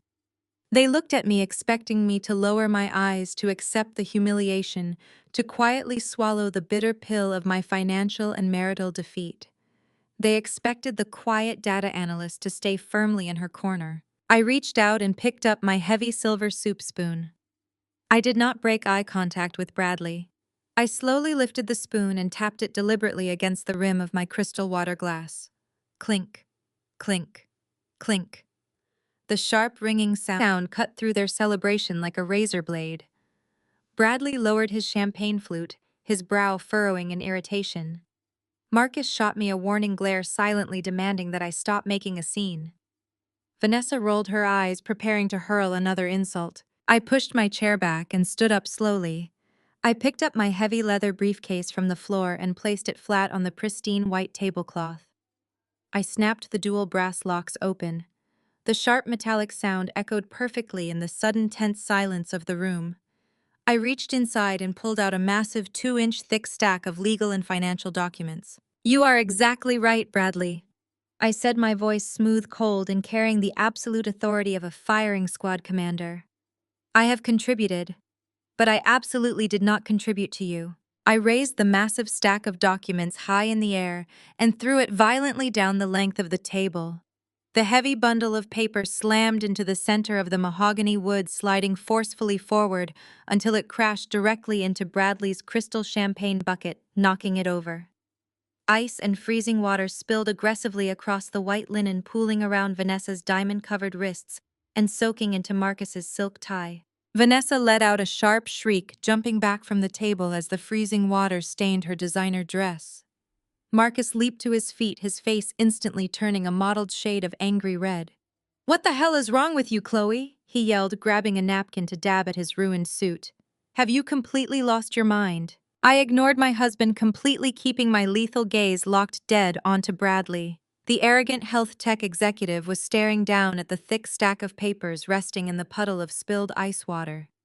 The cover page of the document was stamped with the bold, undeniable logo of my anonymous Delaware holding company, right next to the official seal of the Securities and Exchange Commission. "I am not a data analyst, Bradley," I stated, taking a slow, measured step toward the head of the table. "I am the sole manager and majority shareholder of Apex Holdings. And while you three were busy celebrating your little wire fraud conspiracy this afternoon, I was busy executing a hostile corporate buyout. I bought 80% of your junk bonds. I bought your commercial real estate loans. I bought the mortgage on your laboratory facilities. I am now your senior majority creditor." Bradley's face went completely ashen. He reached out with trembling hands and pulled the damp cover page toward him. His eyes darted frantically across the heavy legal text, reading the undeniable proof of his own corporate demise. "You did not get a capital injection today, Bradley." I continued, my voice rising with undeniable power as I closed the distance between us. "You got a $2 million unauthorized wire transfer from a man who illegally manipulated a post-nuptial agreement. And because I now own your corporate debt, you essentially stole my money just to hand it right back to me." Destiny shrank back into her chair, terrified by the sudden shift in the room's energy. Marcus stood frozen, his napkin dropping from his hand to the floor. The gears in his head were grinding violently as he finally realized the catastrophic legal implications of what I was saying. I stopped right next to Bradley's chair, looking down at his pale, sweating face. He was no longer the arrogant white savior. He was just a terrified amateur drowning in a sea of federal crimes. "I am not sitting at the back of your table anymore, Bradley," I whispered, leaning in close so he could hear every single word. "I own the table. I own the restaurant. And as of 4 o'clock this afternoon, I own you." Bradley let out a sharp, forced laugh that cracked nervously in the middle. He leaned back in his heavy leather chair, trying to project an aura of total unbothered control, but the slight tremor in his hands completely betrayed him. He looked past me and locked eyes with my husband. "Get your wife under control," Marcus Bradley ordered, his voice attempting to sound commanding, but coming out entirely hollow. "She is having a psychotic break. She comes in here throwing papers around and making ridiculous threats. Remind her about the legal document she signed last night before I call the restaurant manager to have her escorted out." Marcus immediately jumped at the opportunity to appease his brother-in-law. He puffed out his chest and took a heavy, aggressive step toward me. He pointed his finger directly at my face, desperately trying to reclaim his position as the dominant patriarch of the family. "You need to stop this embarrassing performance right now," Chloe Marcus demanded, his voice loud and echoing off the mahogany walls. "You are completely delusional. I have the signed post-nuptial agreement locked in my briefcase. You voluntarily gave me full signatory authority over our consolidated assets. I am the legal manager of your holding company now. You do not own anything that I do not control." I did not flinch. I did not step back. I looked at Marcus with a level of pure clinical pity that you would reserve for an insect caught in a web. I slowly reached down to the massive stack of documents I had thrown onto the table. I flipped open the thick protective cover. I pulled out a single sheet of heavily embossed paper and slid it across the wet tablecloth until it rested directly under my husband's nose. "You should really learn to read the fine print before you try to steal from a woman who builds financial empires," Marcus, I said, my voice perfectly level and devastatingly calm. "That post-nuptial agreement you are so incredibly proud of is nothing more than a worthless piece of trash. You cannot legally consolidate or manage my corporate assets because I do not personally own them." Marcus stared at the document. His arrogant scowl began to falter as his eyes scanned the heavy legal text. "Every single company, every investment portfolio, and every piece of real estate I possess is held within an irrevocable blind trust, registered in the state of Delaware," I explained, watching the devastating realization slowly wash over his face. I transferred my entire net worth into that trust 2 years before I even met you. By definition, an irrevocable trust cannot be altered, modified, or consolidated by a marital contract. You did not secure my financial empire last night, Marcus. You coerced me into signing a legally unenforceable fantasy. You have absolutely zero authority over my money. You do not get a single cent. Marcus went completely rigid. The color violently drained from his face, leaving him looking like a sick gray ghost. His chest stopped heaving. His hand dropped limply to his side. The magnificent illusion of his wealth and power shattered into a million irreparable pieces right in front of his family. He realized he was not a financial mastermind. He was just an amateur who had been effortlessly outplayed. Vanessa slammed her hands down on the table, causing the silverware to rattle loudly. She refused to accept the reality unfolding in front of her. Her diamond tennis bracelet caught the light of the chandelier as she pointed a shaking finger at me. "You are a liar!" Vanessa screamed, her voice shrill and desperate. "You are just trying to scare us. It does not matter what kind of sneaky trust fund you have. Marcus still transferred $2 million this morning. I saw the confirmation receipt with my own eyes. The money left your account, and it is already sitting safely in Bradley's corporate vault. You can wave your little papers around all you want, but my husband already has your cash." I slowly turned my attention away from Marcus and locked eyes with his venomous sister.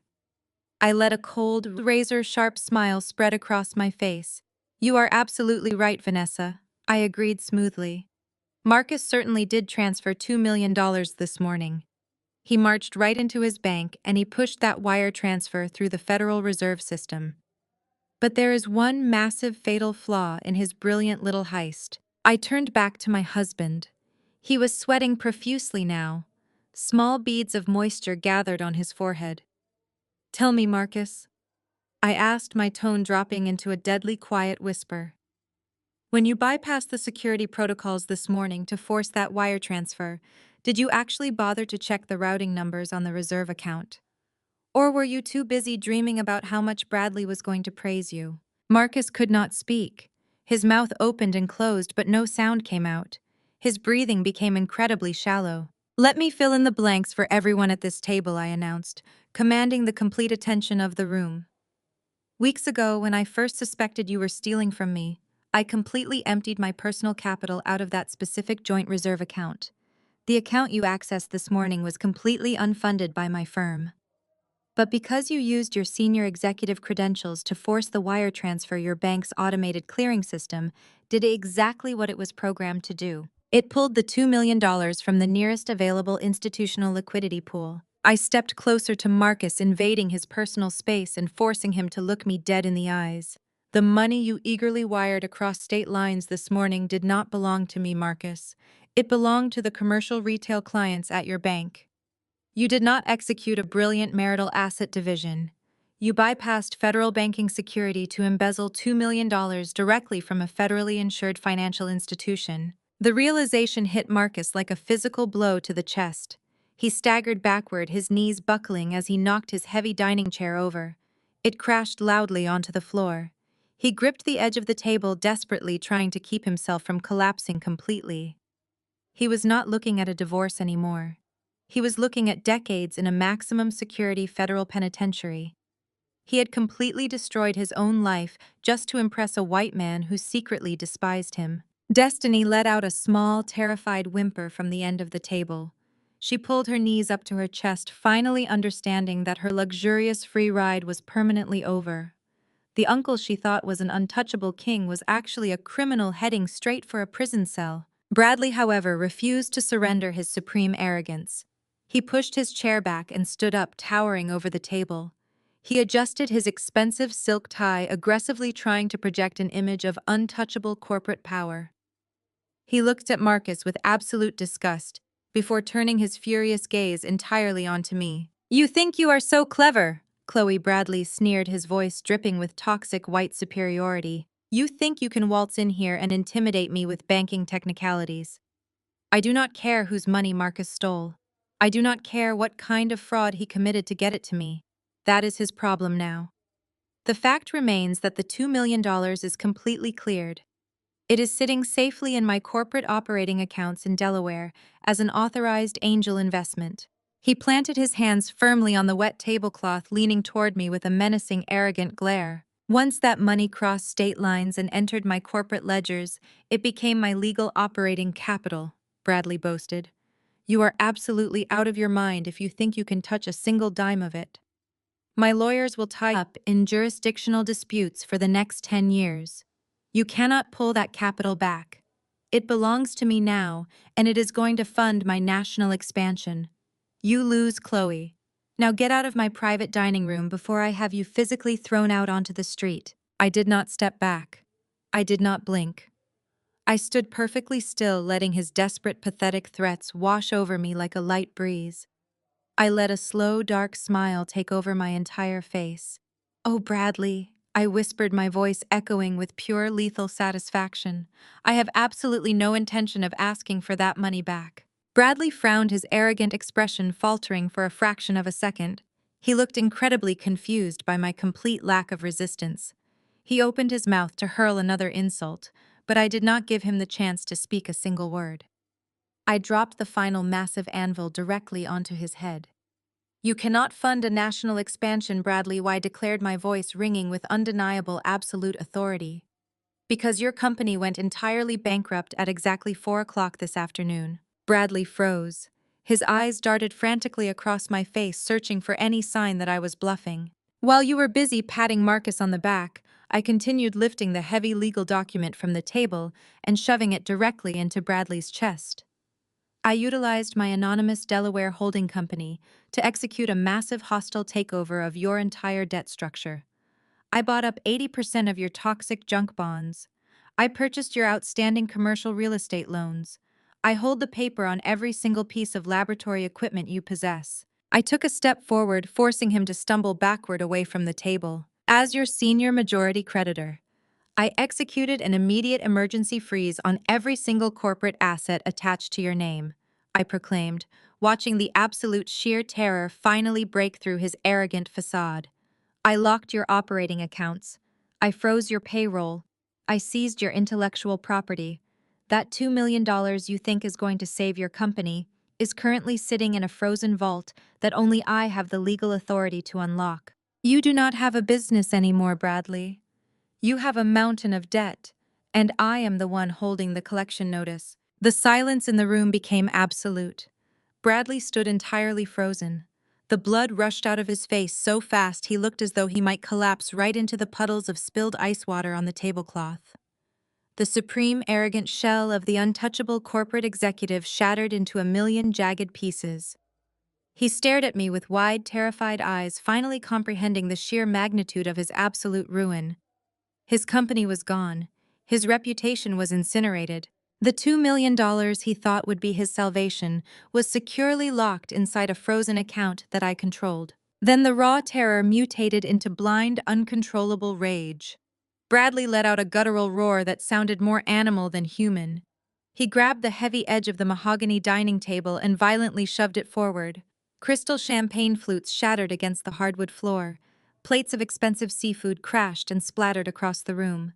He lunged across the distance separating us, raising his fist ready to physically attack the black woman who had just dismantled his entire universe. But he never reached me. Marcus threw his entire body weight against his brother-in-law. My cowardly husband grabbed Bradley by the shoulders and forcefully shoved him backward into the wall. Marcus was not stepping in to protect his wife. He was stepping in because his banking career had taught him exactly what happens when you assault a senior creditor while actively under federal investigation. Marcus was sweating profusely, his eyes darting frantically around the room as pure panic consumed his nervous system. "Stop it, Bradley!" Marcus screamed, his voice cracking with sheer desperation. "Do not touch her. She has the documents. She has the digital trail. If you touch her, they will lock us both away forever. We are already dead." Bradley struggled against Marcus, pushing him away with wild, frantic shoves. He was breathing heavily, his expensive silk tie ripped and skewed his face, a mottled mask of crimson fury.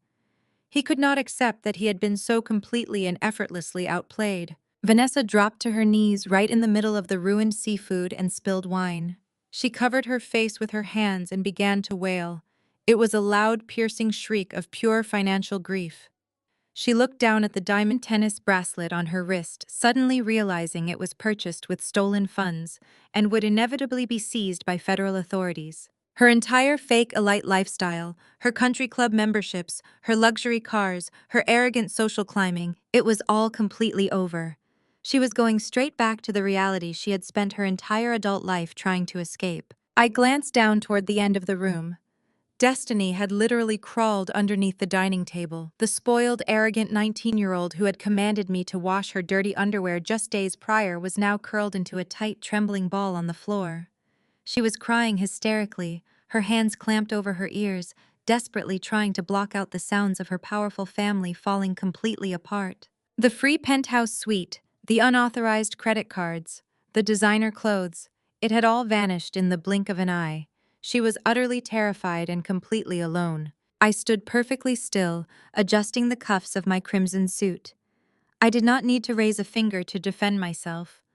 I just watched them tear each other apart in the ruins of their own greed.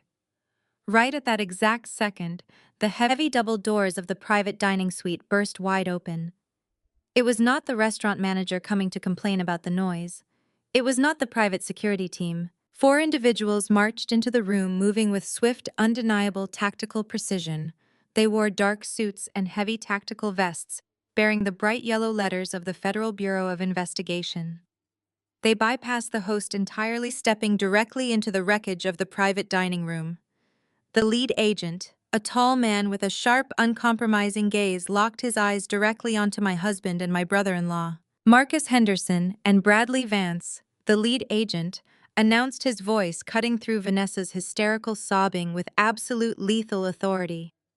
You are both under arrest for conspiracy to commit federal wire fraud, interstate financial exploitation, and corporate embezzlement. Marcus immediately threw his hands up in the air, surrendering like an absolute coward. His knees buckled and he practically collapsed against the wall as 2 federal agents moved in and slammed heavy metal handcuffs onto his wrists. The sharp, metallic clicking sound echoed loudly in the quiet room. Marcus kept his eyes glued to the floor, entirely too ashamed and terrified to even look in my direction. He knew he had traded his marriage and his freedom for the approval of a man who was currently being shackled right next to him. Bradley, however, refused to go quietly. The white savior complex died hard. He thrashed against the agents as they grabbed his arms, his face twisted in an ugly, desperate sneer. He tried to pull his wrists away, spitting venomous threats about his corporate lawyers and his high society connections. "You cannot do this to me!" Bradley screamed, thrashing wildly, as the agents forcefully subdued him and locked the steel cuffs tightly around his wrists. "I am a chief executive. I know the mayor. I know the governor. This is a massive misunderstanding." The lead agent did not even blink. He simply read Bradley his Miranda rights with a cold, mechanical detachment, perfectly accustomed to wealthy men throwing pathetic tantrums when their crimes finally caught up with them. As the agents began to physically drag the 2 men toward the exit, Bradley dug his expensive leather shoes into the hardwood floor. He twisted his body around and locked his furious, desperate eyes onto me. The veins in his neck were bulging. He looked like a man who had just realized he was stepping up to the gallows. "You are a monster!" Bradley shrieked at the top of his lungs, his voice cracking with pure, unadulterated hatred. "You set us up. You planned this whole thing. You are nothing but a vindictive, manipulative witch." I signaled to the lead agent, asking for just one single moment before they hauled him out to the waiting squad cars. The agent nodded and paused, holding Bradley firmly in place. I walked slowly across the ruined dining room. My stiletto heels crunched over the shattered crystal and the spilled ice. I stopped mere inches from Bradley's sweating, terrified face. I looked at the heavy steel handcuffs biting into his wrists. Then I looked him dead in the eyes, making sure my gaze pierced straight through his arrogant soul. I did not raise my voice. I leaned in close, perfectly invading his personal space so that my words were meant for his ears alone. "In my culture, Bradley," I whispered, my tone dripping with absolute glacial superiority, "we do not let entitled, mediocre men like you teach us how to spend our own money. You thought you could walk into my life, demand my respect, and steal my capital just because society conditioned you to believe you were untouchable. But you forgot one very important detail. I built my empire by eating men like you for breakfast. Enjoy federal prison. I stepped back and gave the FBI agent a polite nod. The agents yanked Bradley forward, dragging him out of the private dining suite. He was still screaming, still fighting, still refusing to accept that a black woman had systematically dismantled his entire life. Marcus shuffled out behind him, keeping his head perfectly bowed, a completely broken man walking toward a cage of his own making. The heavy mahogany doors swung shut behind them, leaving behind a profound, heavy silence. Vanessa was still weeping on the floor, surrounded by ruined, expensive food.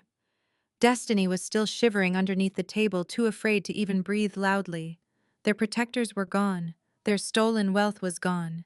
Their entire fake reality had been erased from existence. I picked up my leather briefcase, snapping the brass lock securely shut.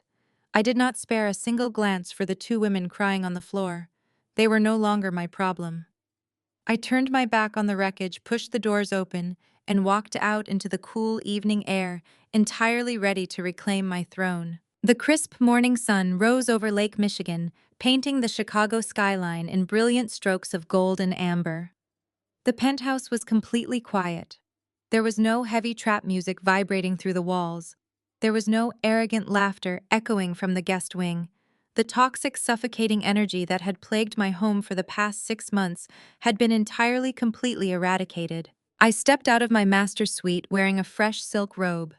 I walked toward the front entryway where 4 heavily built private security contractors were currently finishing their assigned task. They stood in the polished marble corridor outside my open front door, mercilessly tossing a mountain of designer luggage out into the hallway. The Gucci bags, the Prada shoes, the expensive silk robes, everything Destiny had purchased, using my stolen capital, was being unceremoniously dumped onto the hard floor. Destiny stood in the hallway shivering in an oversized sweatshirt. Her face was red and swollen from crying all night. She had slinked back to the penthouse in the early hours of the morning, after witnessing her uncle and her stepfather being hauled away by federal agents. She had nowhere else to go. Her mother, Vanessa, was currently dealing with frozen bank accounts and a seized estate. The wealthy, powerful family that Destiny thought made her untouchable had been entirely dismantled in a single evening. She looked at the security guards tossing her expensive items out the door, and then she looked at me. The smug, entitled teenager who had confidently thrown dirty laundry in my face was completely gone. In her place was a terrified, broke girl who had just realized she was standing on the edge of a very steep cliff with absolutely nobody left to catch her. "Aunt Chloe, please," Destiny sobbed, her voice cracking as she took a desperate step toward my doorway. The security guards immediately stepped in front of her, blocking her path with their massive frames. "Please, you cannot do this," she begged, tears streaming down her face. "My mom is not picking up her phone. Uncle Marcus is in jail. Uncle Bradley's accounts are all locked. I do not have any money for a hotel. I do not have a car. Please just let me stay in the guest room for a few days until I can figure this out. I have nowhere to go." I stood in the doorway looking at her with absolute freezing detachment. I did not feel a single ounce of pity. I crossed my arms and leaned slightly against the heavy oak doorframe. "I told you exactly what was going to happen, Destiny." I said, my voice smooth and dangerously quiet. "I told you there would be severe changes in accommodation. You wanted to live like royalty on my dime. You wanted to disrespect me in my own home because you thought the men in your family had the power to protect you. You thought you could treat me like a maid." Destiny dropped to her knees right there on the cold marble floor of the corridor. She clasped her hands together, weeping hysterically. "I am sorry," she cried, her voice echoing loudly down the empty hall.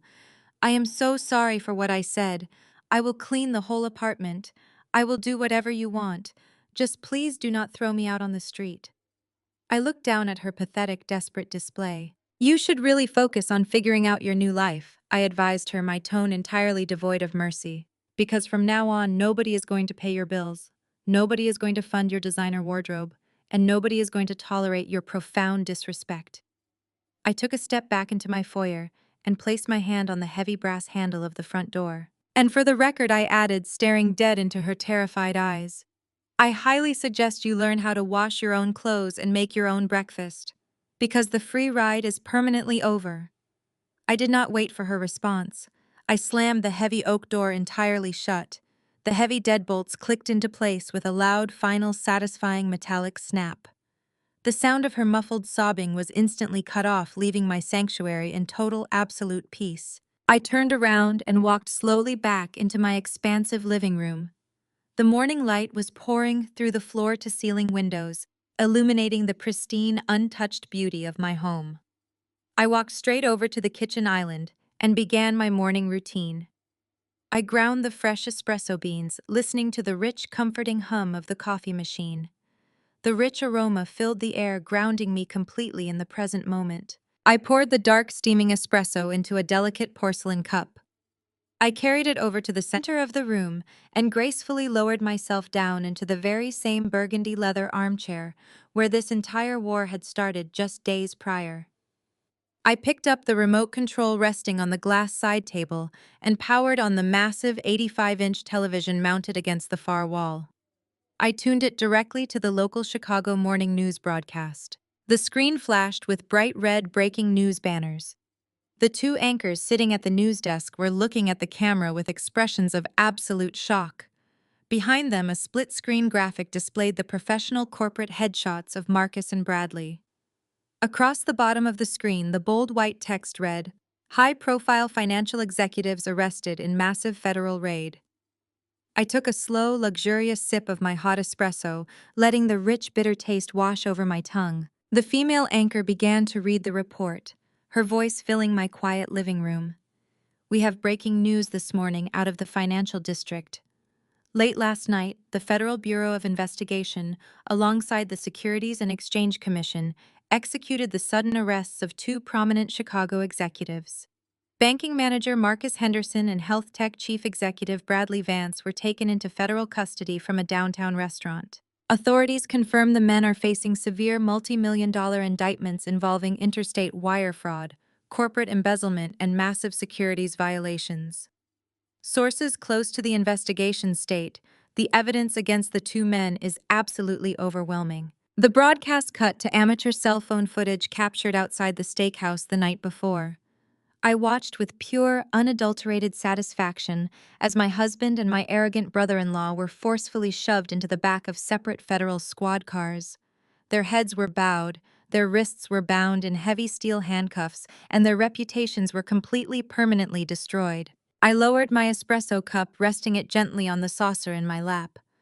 The warm Chicago sunlight washed over my face, illuminating my relaxed, confident, and entirely radiant expression. I had not just survived an attempted hostile takeover of my life. I had orchestrated a flawless, lethal counterattack that left my enemies with absolutely nothing. I looked directly forward, my eyes piercing through the morning light with unyielding sovereign authority.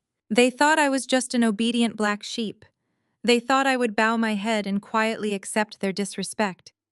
They thought they could coordinate an attack, steal everything I built, and force me to make them breakfast, while they feasted on my success. I took one final satisfying breath, letting the profound silence of my kingdom settle around me. But they forgot one very important detail. I am not a sheep. I am the one holding the scalpel.